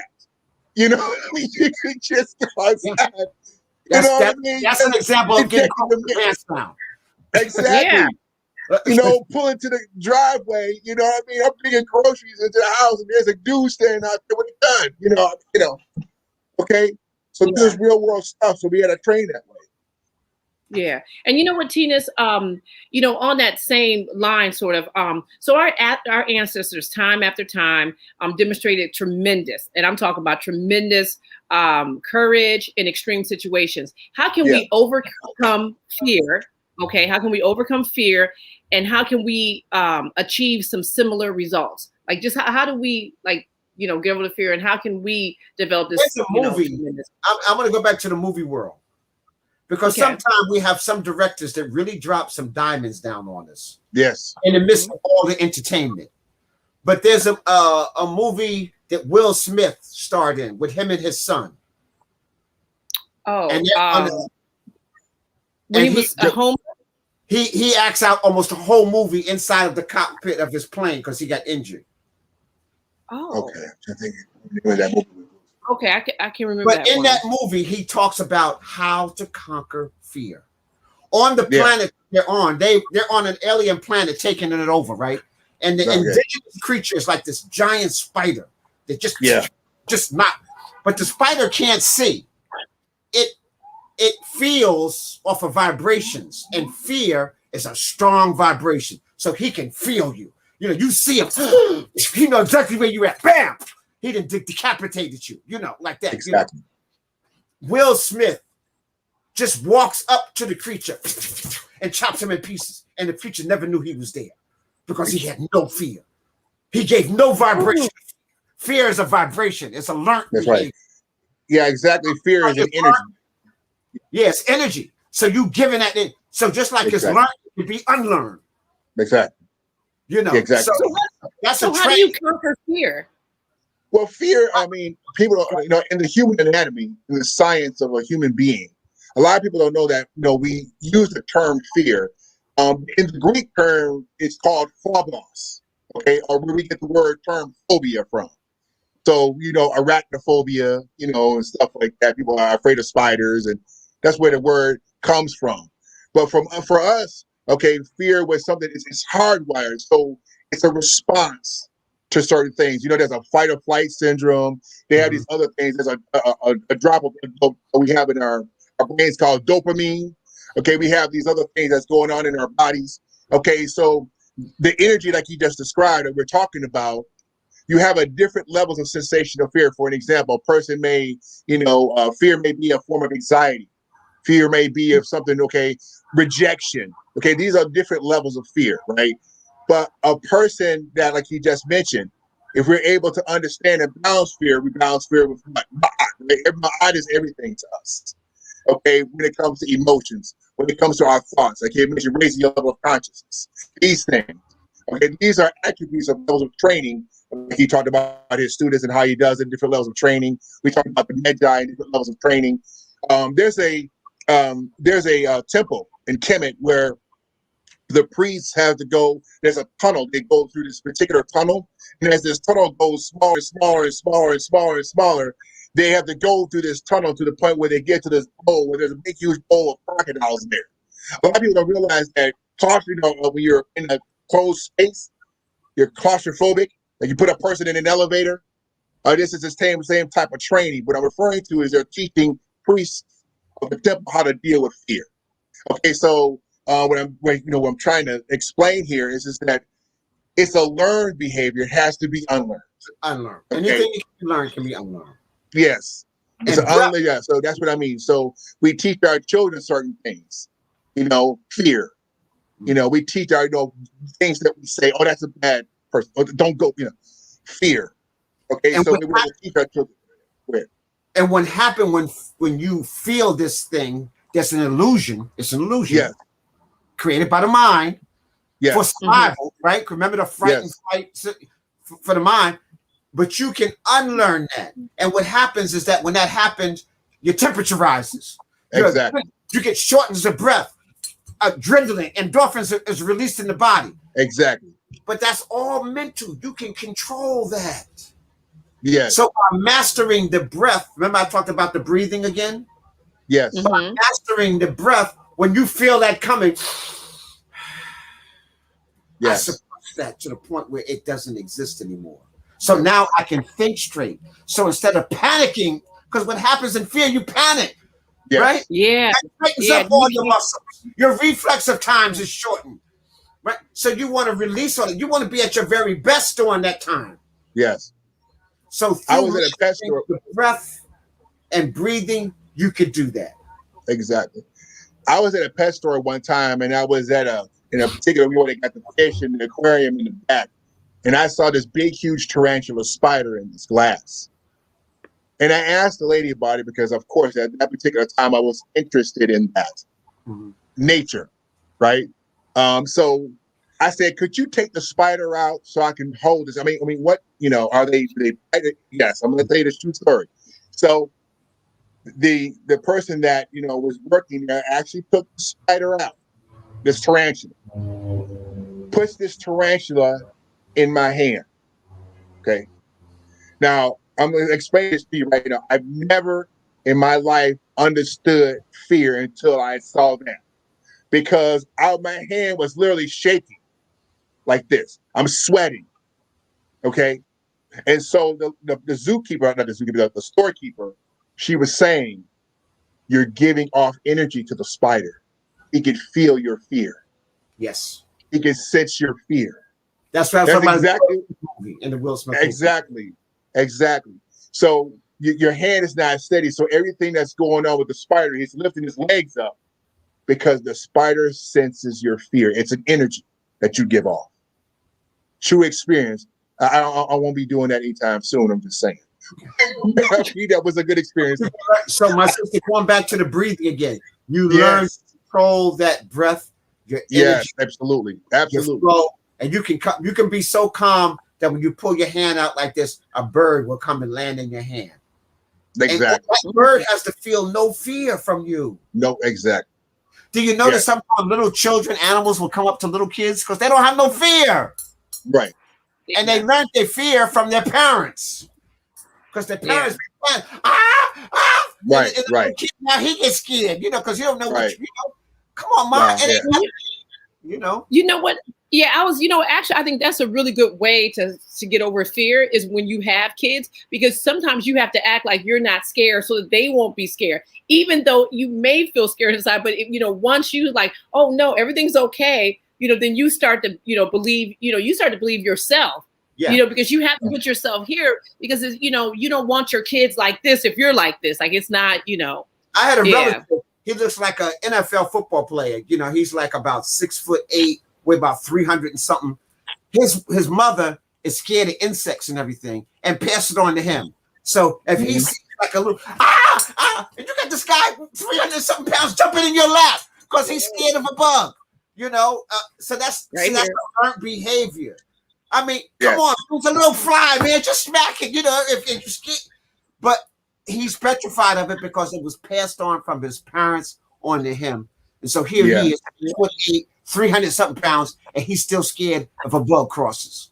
Yes. Yeah. So that's how I got over bugs. That's how, Baba, that's how I actually got over bugs, because in the Batman movie, in order to conquer his fears, the thing he feared the most, they locked him in there with it. Yes, exactly.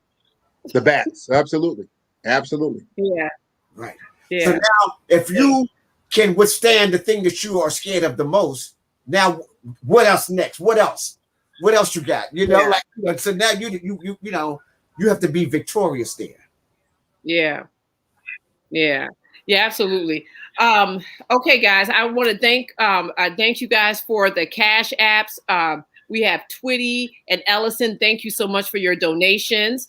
You guys, please like and share this video. It's very important. We're learning a lot of stuff tonight. This is so important. Again, we're building the blocks so that we can have a community that is thriving and that's self-sufficient. And this is definitely one of those foundational blocks that we got to understand. So please, you can, you know, show us, I'm gonna get out my little, there you go. You can show us some happy love right there on the Cash App. Also, you can go to hapifilm and, you know, buy some merchandise. I have on one of the new T-shirts tonight. You know, you can also get a DVD. We have posters. We got a lot of stuff. So, you can also donate through our website. There's a little button up there that says, you know, if you want to get connected and donate, you can also do that as well. So please, guys, you know, everything that you give to us, we always, you know, make sure that we share the love with, you know, within our family. And also, Dennis, thank you, Dennis, for your Cash App. It just came in. Thank you so much. Okay. I had, I'm sorry, I lost my place here. Okay. So now, Teanis, so now after all the stuff that, you know, that we've discussed tonight, we understand that our ancestors were superior in the art of warfare, like literally, you know, we understand that, that we're superior in the art of warfare. What are some of the things that we can do today that will help foster protection for ourselves and our families? So you talk about, you know, learning the bow and arrow, like what else? What are some things we can do to get our families safe? Well, the first, I mean, you know, I've said this over and over again. We must know the law. We must know the law of our state. We must know the law of self-defense. We must know what we can actually carry. We must know the type of firearms that are out there. We must know these things because it's out there. People are training in them every day. We don't know how to be able to protect ourselves. Do we know that there's a castle doctrine? Do you know that, you know, castle doctrine meaning protecting your home? Okay, that's what that means. Standing your ground. Okay, there's a self-defense rule. I tell people all the time about lawyers. Lawyers going to ask a whole bunch of questions. Okay, okay. Can we answer them? Do we know the law of our state? You know, I just got involved with Texas. It's called the Legal Shield. That Legal Shield deals with anything that has to do with use of force. So if you shoot somebody, you get into a fight, something happens, you use weapons, all those things, use of force, all that type of stuff. Lawyers deal with that. So I'm trying to learn about the laws of the state. It's very, very important because you must know. I think people don't know this, but every time you have a driver's license, a firearms permit, these are contracts. Okay, it's a contract that you have to understand. You're responsible for that. Okay, so I always talk about firearms training. I'm an NRA firearms instructor. So when it comes to this training, people have to know the law. They must know this. Okay, if you're not sure about that, you know, get in contact with someone in your area that may be able to direct you. I'm involved with other different types of programs I could probably share later. But just know the laws of your state. Do you know that you guys can carry pepper spray? Do you know that you can carry certain types of batons? Did you know that you know, what caliber of firearm can you actually carry? Your permits. You see all these things? It's very important to know. If people don't know this, we should get involved with that because it's more than just carrying a gun. It's knowing what to do with it once you have it because remember, all that carries responsibility. Okay? Yeah. Okay, that's the first thing about protecting our family. The second thing I want to say is, if you get pulled over by the police, don't argue with them on a traffic stop. The last thing you want to do is argue with a law enforcement officer on a traffic stop. It is not the place to argue with a police officer. You go to court and you know, and you deal with it there. The traffic stop is something completely different. Sometimes we get into situations because we are not there to engage law enforcement officers in those things. I pull people over and trust me, That's exactly. It is not a good thing to be arguing with somebody on the traffic stop. Okay, right. So people need to kind of understand what their rights are. Okay, I want an attorney. Okay, I want to, right. I want somebody to represent me. If you something happens, I get wrongfully accused. You need somebody to talk to.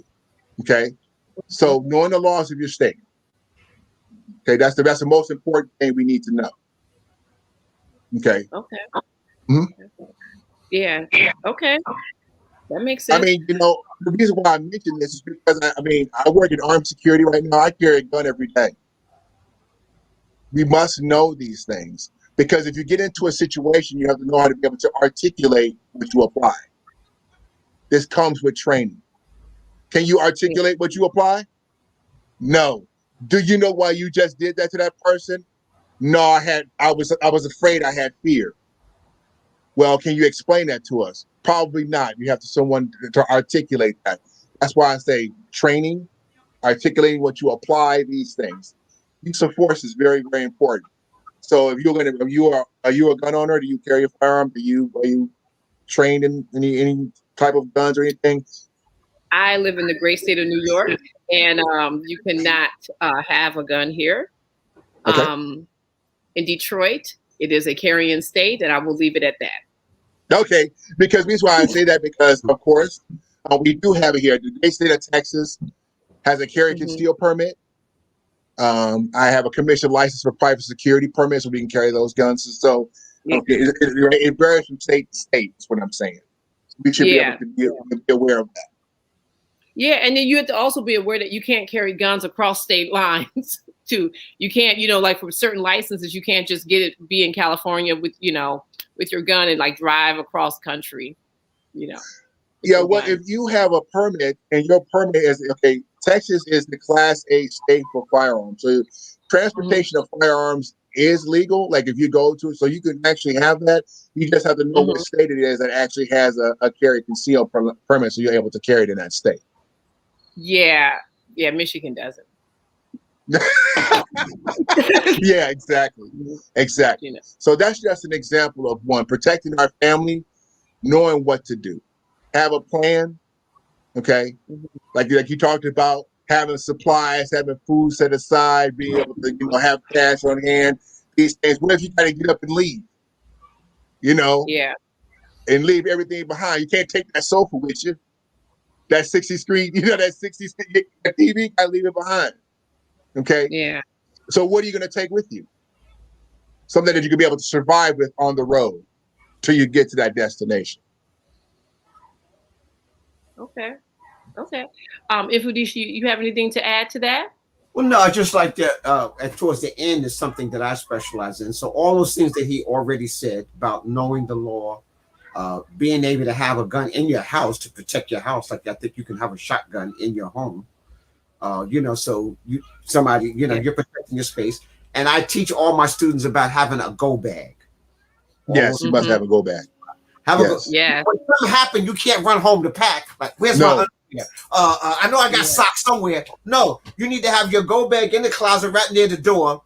And if you and your mate, she can't be sharing your go bag. She needs her go bag. Each child needs their own go bag. Everybody has their go bag. So your go bag allows you to be able to survive in nature for 3 to 5 days until you can reach some safety or something. Exactly. Like that. So everybody should have that. Your compass, your shortwave radio, batteries, like a real compass. A real compass, not the kind that's on the cell phone. Like a real compass. Because if the cell, you need a real compass. If real national emergency, your cell phone probably going to go out. Yes, exactly. Absolutely. I carry. Well, maybe listen to CNN News. It's not going to be like that. So you got to be able. And like I tell people, you need to belong to something where y'all have a meeting place.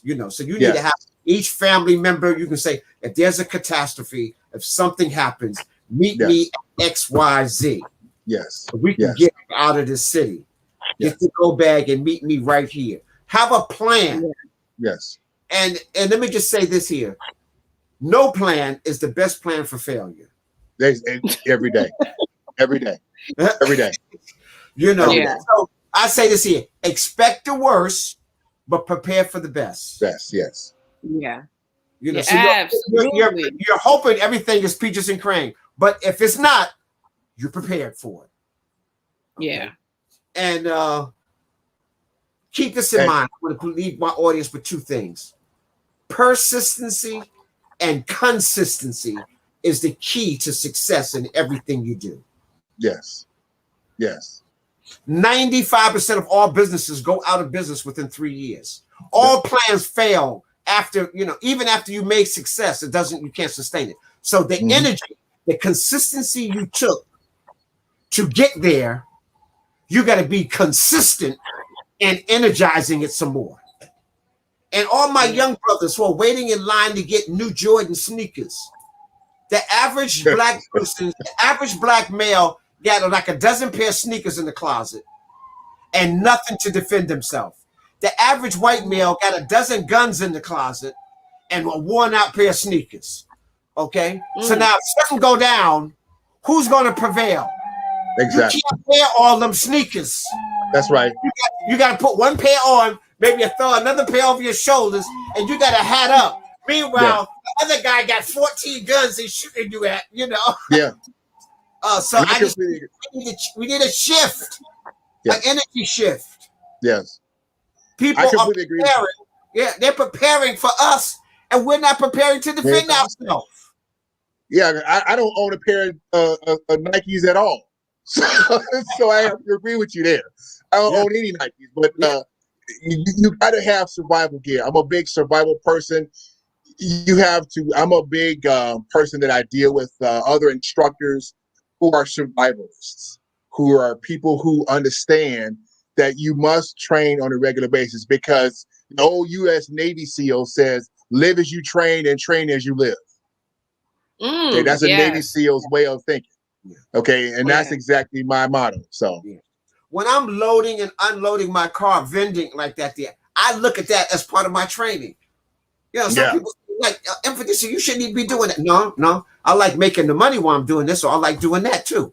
So, one thing washes the other. I stay in shape. I stay in conditioning. I'm happy to say I traveled with my daughter to Mexico, and we traveling up 12,000-foot mountain. And I'm older than all the kids' parents. Yeah. And I'm right there with them, so you gotta rise to the occasion. Yeah. You're very strong, Mfundishi. Huh? Yes, I said you're very strong, which actually leads me to my last question. So what is Kupagani Gumi? Wait, did I say it correctly? Yeah, Kupagani Ngumi. Oh, Kupagani Ngumi. Okay, and how does it connect us to our past while teaching us how to protect ourselves and our family? Okay, I have a book with that title, Kupagana and Gumi, Root Symbols of Ancient Civilization in the Necharu. It connects you to your culture. Your culture is your medicine. I'm going to say that again. Your culture is your medicine. So if you're out of your African mind, you're a walking time bomb and detrimental to your own self, family, and friends. If you see what I'm saying? So Kupagani and Gumi is first about capturing your own mind, understanding your own culture, then knowing how to defend yourself mentally, physically, and spiritually. The actual word is a Kiswahili word. Kupagani means the striking fist, the striking mind, the striking will. So everything goes to war. Okay, you are prepared totally, mentally, physically, and spiritually to defend yourself for Ma'at. But again, I'm going back. Culture is your medicine. So you have to be culturally aware. That's in the center. I want to protect my family, my friends, the people who look like me, my people. Right. How can I do that without endangering myself? And so you got to be able to be thinking like that 24/7. I never put something on I can't fight in. I like that. Yeah. I see these little cute outfits you going out and you can't do nothing in that little outfit. Except for saying scream, help, help. That's all you can do in that little cute outfit, okay, Aunt? I mean, you can look good, but I don't put nothing on I can't fight in. I mean, even if you can see me now, my pants, I got the real, well, you can't say I got the real baggy pants, like, you know, the sugar tooth. I got maybe throw chip or something like that. I ain't got nothing that can restrict my arm motion, you know? So every well, you time, know, yeah, but you don't no matter what outfit. But most of you guys' stuff is like that. Most of you guys' stuff you can move around in. You know, girls, we're a little bit more complex, you know. Sister, don't put nothing on you can't defend yourself and fight in. Yeah. I don't care how much you get, okay? Yes, I'm with you. I'm with you. Okay. If you got some Go 4-inch to work wherever you walk in. you better know how to throw wheel kicks in them. So you've been That's practicing, exactly right. you know, you've been practicing your wheel kicks and kick with your 4-inch spike heels. You know, you better be able to. Yeah. Well, you know, I remember it's so funny that you say that when I was way younger and I was in the Air Force and it was like my first base I was stationed at, and we went to this party. It was like this Army base party or whatever. And so we're at you know, the party, and this girl that I was with, I was like, wow, you gonna wear that out? And I was like way tomboyish, right? And I was like, you gonna wear this to the party? Because I mean, she had those tall heels. We get to the party and there was a fight that broke out. And I remember running. And then she fell, and I went back to help her because I had to help her get off the ground, and I got hit by a bottle. I mean, it was like crazy. And I was thinking, wear these to the club. You know, I was like, we might have to run. But yeah, so I'm with you. I'm with you. And you know, we have a video I want to show. Mfundishi, show everyone of your class, if you don't mind. Yes, no. And you, okay, yeah, we'll show it, and then you can tell us what this is. Tattoo.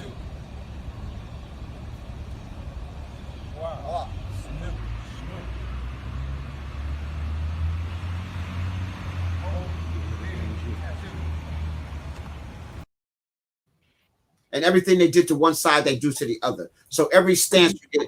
In fact, when you're in combat, your position could eliminate your opponent from doing certain things from you. If you got a flimsy stance, first of all, you're not going to have no power in any of your strikes, and you're going to be vulnerable to all types of attacks. So you can be in a certain posture that eliminates that person's offense before they even do it. So that particular stage, they were learning how to be in a good stance. And every stance you do to one side, you do it to the other. Yeah. And you know, tell our audience a little bit about your class. Say that again. I said, tell our audience a little bit about your class. Okay, we train in Harlem, New York, at Marcus Garvey Park every Saturday and Sunday from 9 to 11. I have 2 dynamic assistant instructors, Brother Ely and Brother Wajetti. And so the 2 dynamic brothers that's been with me for several years. They're Kaka as assistant instructors, and we do this class and we teach with love. But again, we teach everything. You've been to a class. We teach with love. Come on. It's a lot of love, and it is. I will. Yes, we do. But it is no joke. You're in our class, you learn Egyptian yoga. Yes. Meditation, exercise, drills, training, and fighting. So it's a complete art. So you're learning to meditate. You're learning the whole Olawingo. You're learning how to strengthen the body. You're doing fingertips on your push-ups on your fingertips, your knuckles, your wrists, you know, like that. The idea is to turn the whole body into a potential weapon. Yeah. Like your brother was saying, you got to be prepared for everything. Yes. You know, when you first told me about the class, you didn't quite sell it like that. You were saying it's meditative. You said, Baba here is talking about, you know, I saw him on the street and we were talking. He's like, oh, you know, I teach his classes. It's meditation. I was like, okay. So I go to the park. I had a yoga mat. I had my water. I'm thinking I'm sitting, you know, it's going to be meditation. All I know is I was on my head.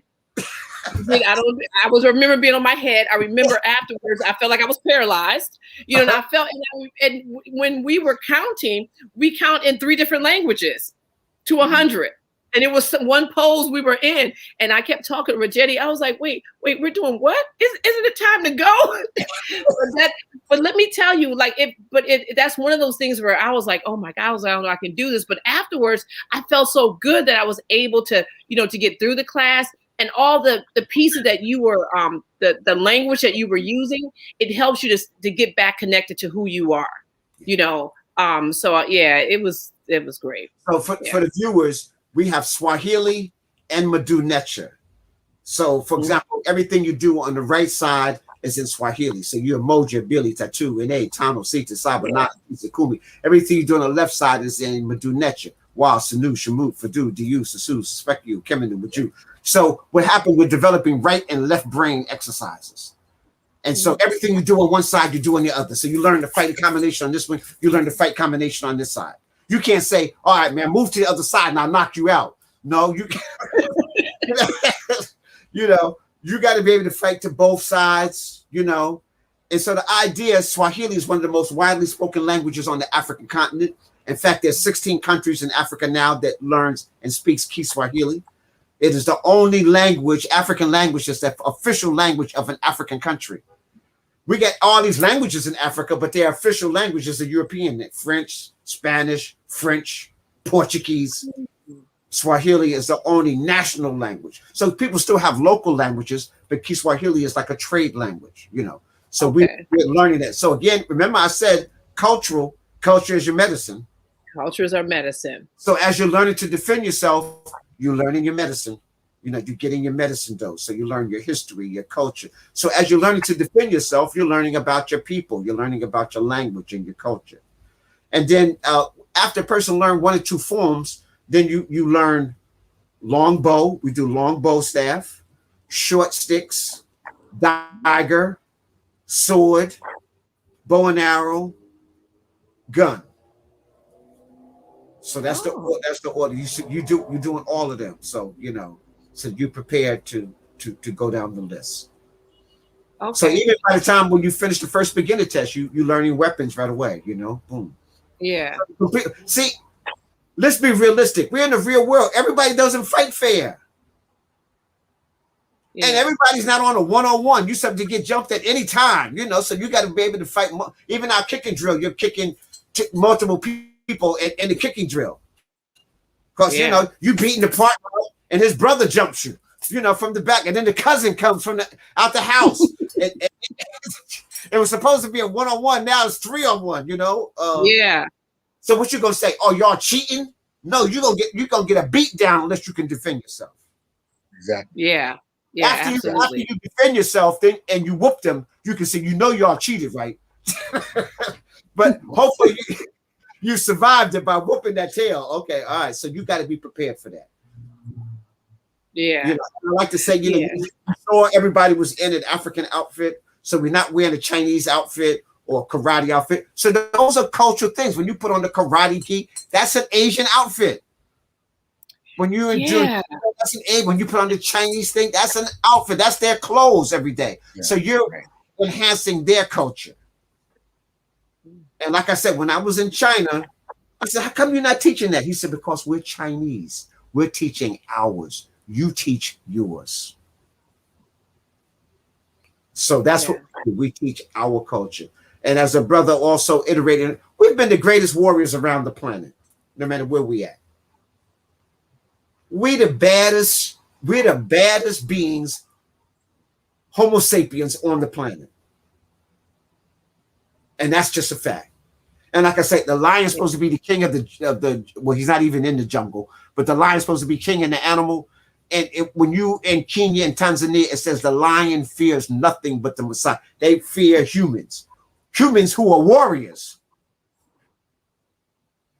And we had to develop that. If you were to study anthropology and archaeology, you'll see that humans were food for like the saber-toothed tiger and lions and stuff like that. We were part of their food chain.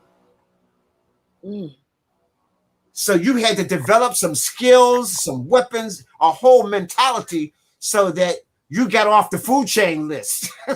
Yeah. Yeah, I was in food chain. Yeah, you at the top of the food chain, But at one time, we were not at the top of the food chain. For I'm willing to say for millions of years, we were not at the top of the food chain. That's right. We were food for many other creatures until we developed a different mentality. Yeah. We became nature-like. We learned how to use our environment. We learned how to use weapons to defend ourselves. We extended our physical reach. And then yes, we must. If we're going to continue to exist, we must be this way. Absolutely. I like what you had to say about the training and all that, because that's exactly what I do with my personal consultation teaching.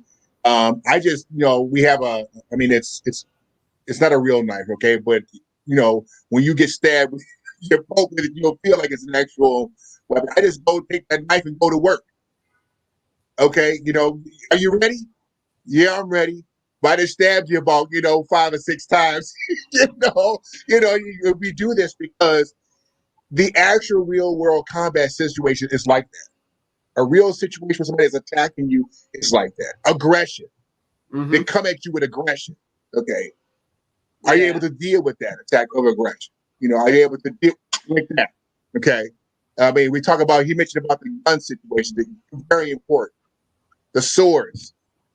Here in Texas, we can actually carry them. So, we need to be training with them too, because we can actually carry them. When I show people stick fighting, I say our stick fighting techniques is our sword fighting technique. Exactly. That was, so you can carry the sticks. Hey, drumstick. Yeah. I'm a drummer, y'all. I teach sisters how to use the umbrella as the umbrella as a terrible weapon, boy. You can fight 4 or 5 guys off you with your umbrella. Wow. And you can carry your umbrella on a sunny day.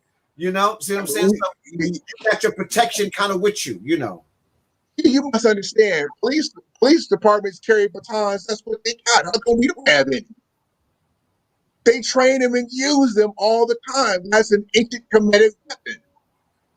Okay, I mean, it's called a collapsible axe baton, or a Manhattan PR-24. The expandable baton is real small and it gets real big.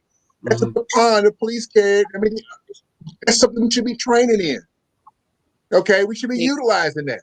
Yes. Okay, why do we know that's our history? That's our culture that we're not consciously thinking about. And like as you mentioned about the stick fighting, that's a part of it. Yes. Okay. You showed a picture, Felicia, of them doing stick fighting in ancient Egypt. I think that last Egyptian fighting stick, they were doing stick fighting, which turns into sword fighting, which turns into any dagger, all of that stuff. Yes.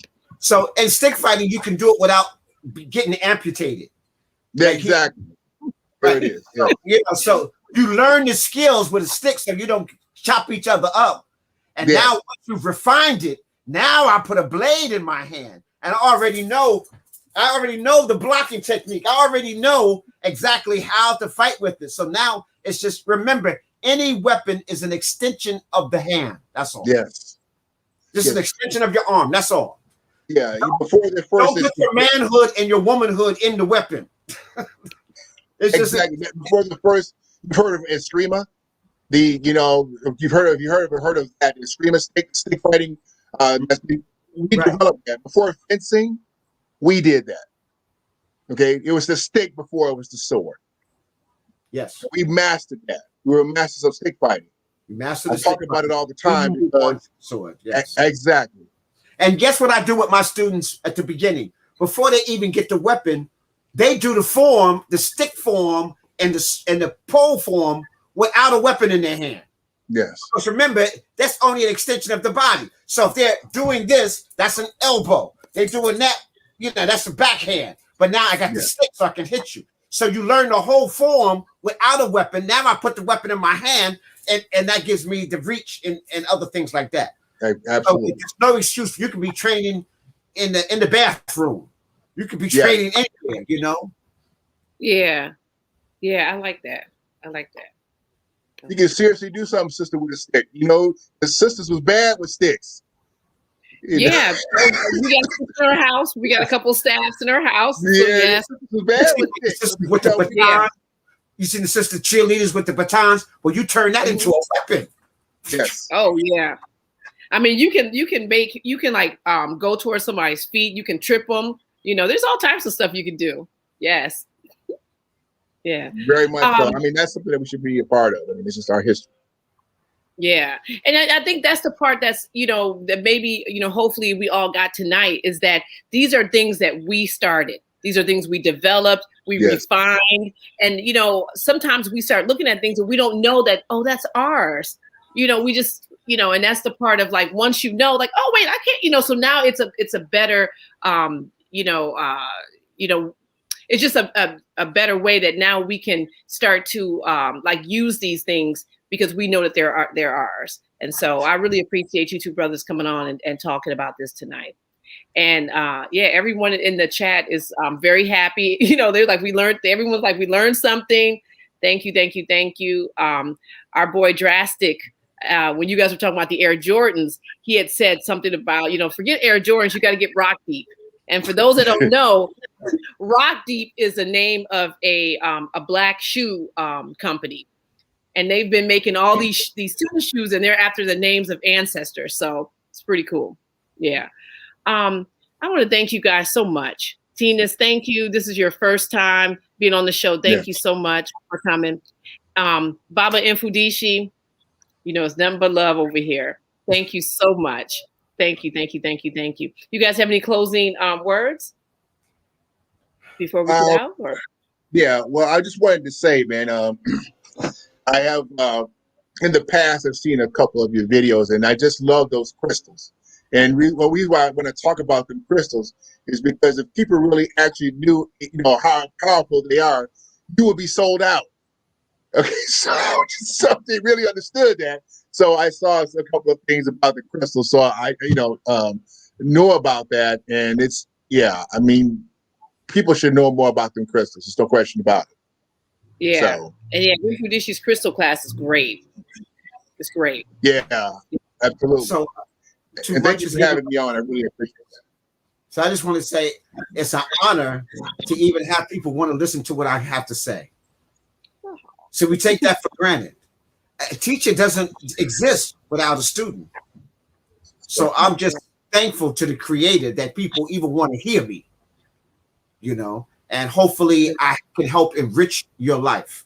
And by enriching your life, I also enrich my life. Yes. So I expand and grow as I help people.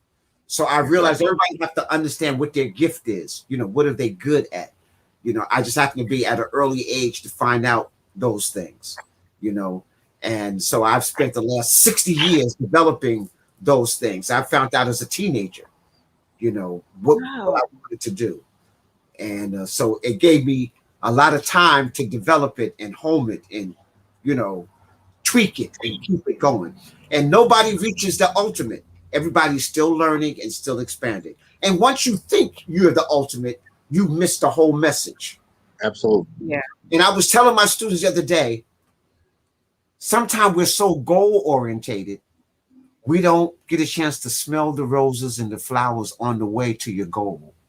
That the journey towards you reaching your goal is as important as the goal itself, if not more. Because all those lessons you learned to be successful all along the way is what made you who you are. See, it would be like this here. Watch this here. Your destination is to get, you're inside of Ghana and your destination is to get to Egypt, right? Mm-hmm. And you get in the plane, fall asleep, and wake up in Egypt. You missed everything. You missed flying over the desert. You missed flying the rainforest. You missed seeing the animals. You missed the giraffe. Yeah. You missed the elephant. You missed the huts, the houses, the culture. You missed looking at the Nile River. And you just woke up in Egypt. You just want to be in Egypt. So you were successful at getting to your destination, but you did not enjoy the journey. You didn't learn anything on the journey. Yeah. So that's the difference for somebody who's being gifted, born with some talent, as opposed to somebody who learned the talent. And now they're equal. The one who was just gifted can't show you how he did it. He just know how to do it. He just jumps up in the air, do 3 twists, a turn, bounces off the wall, and he's ready. But the other person took up 20 years to do that. He can show you each step so that you can do that. The other person say, no, just do this. Bam. And you're like, oh, wait a minute. With those Van Damme splits. Right. So well, you have to understand Everybody in the audience, enjoy the journey to consciousness. Enjoy the people you meet. Enjoy the places that you go. Enjoy the experience of being a conscious being, learning your history and your culture and how to defend yourself and your people. Enjoy that journey towards your goal. Get to your goal, but enjoy it all the way and record it. Well, I don't know about that, Mfundishi. I like my sleep, man. So I do like to sleep, man. I like that bed, man. So, I like my bed, man. So I make me sleep. So I enjoy the dirty sleeping. Okay. And you know what, Mfundishi, there is somebody in the chat that asked twice actually for you to talk about your books that you have now. All right. So just tell the people these are the books. My first book is Kupagana and Gumi, Root Symbols of the Necharu. And this was done with me and Mfundishi Maasi, the first great grandmaster here in North America. I'm the fourth grandmaster. And the second grandmaster, Mfundishi Tillmon, is an ancestor now. So of the first four, three of us are still living. So my teachers there are still living. So collaborated on this book. This book was done in the 80s, early 80s. Okay. Oh, okay. I was 10. Then Spiritual Warrior was done in the 90s. Yes. That's going into 2000, right? And this is on the, getting ready to go on the fourth printing of this one. Oh, so wow. Okay. So I've been honored to have this at several universities and stuff like that. And when I teach, this is my staple book. When I was invited to go to London to speak at the largest Black History program, I mean, I had over 100 people show up who already had my book in London, in the UK. So now they're translating my book in French. I did a couple workshops. Oh, okay, nice. Right. Yeah, that's a nice book. And then this one, I got an award for one of the best historical fictions of Mfundishi Jhutyms. And right now they're doing a screen, and hopefully I will have you helping me. We're doing about to get that together. Yes, it looks good. We're doing the screen print now of this particular book as a play. I mean, as a movie. And then my last book is the blue one, Shimsu Haru, in the Spirit of the Magi. So I got 4 that you can get. I wrote some books before that, but they're not in print. I have some books of poetry, 7 Shades of Black, I Love the Night. I got a couple of other books of poetry and things like that I'm starting to redo. So right now I'm taking control of all my stuff. I'm redoing all my books. All my books will be able to be getting on my website and things of that nature. So the idea is that we need to be able to control everything that we're doing. Yeah, absolutely. Absolutely. So tell that person thank you. Hopefully they'll get some of those books, and hopefully it will help enlighten them on their journey. Yes. Oh, there we go. Yeah, you ordered 3 books today. Yeah. Okay. Well, thank both of you guys again for coming. I will, we'll definitely be in touch, and I hope this is not the last time we see you, Teanis. And Mfundishi, I love you. And I will see you. I know I'll see you soon. All right. Thank you, guys. Peace. Right. Okay, guys. So listen, this was a great show. Please make sure that you like and share this video, because we need to get more people. This is foundational things that we got to know about. So it's very important that we, get the word out. And one of the ways to get the word out is to like and share this video. Also, don't forget, if you want to pick up any of our t-shirts, I have one of them on tonight. It's our new color. I'm telling you, orange is popping on your skin for the summer. If you want to pick up a new t-shirt, we have the HAPI DVD. And we have some other DVDs on the website as well, and other t-shirts right there, hapifilm.com. If you can also donate, you can also make sure that you sign up for the newsletter on hapifilm.com. So again, I hope you guys have a really good Juneteenth. I hope you have a very good, month, and I will see you later. Peace. I don't know what we can talk about in this nation without talking about white superiority. Honestly, who defines the meaning of God also defines the relationship between economy and God. African Americans spent $1.3 trillion last year, making us the 16th wealthiest nation in the world. Why have we not turned those riches into wealth to develop our community?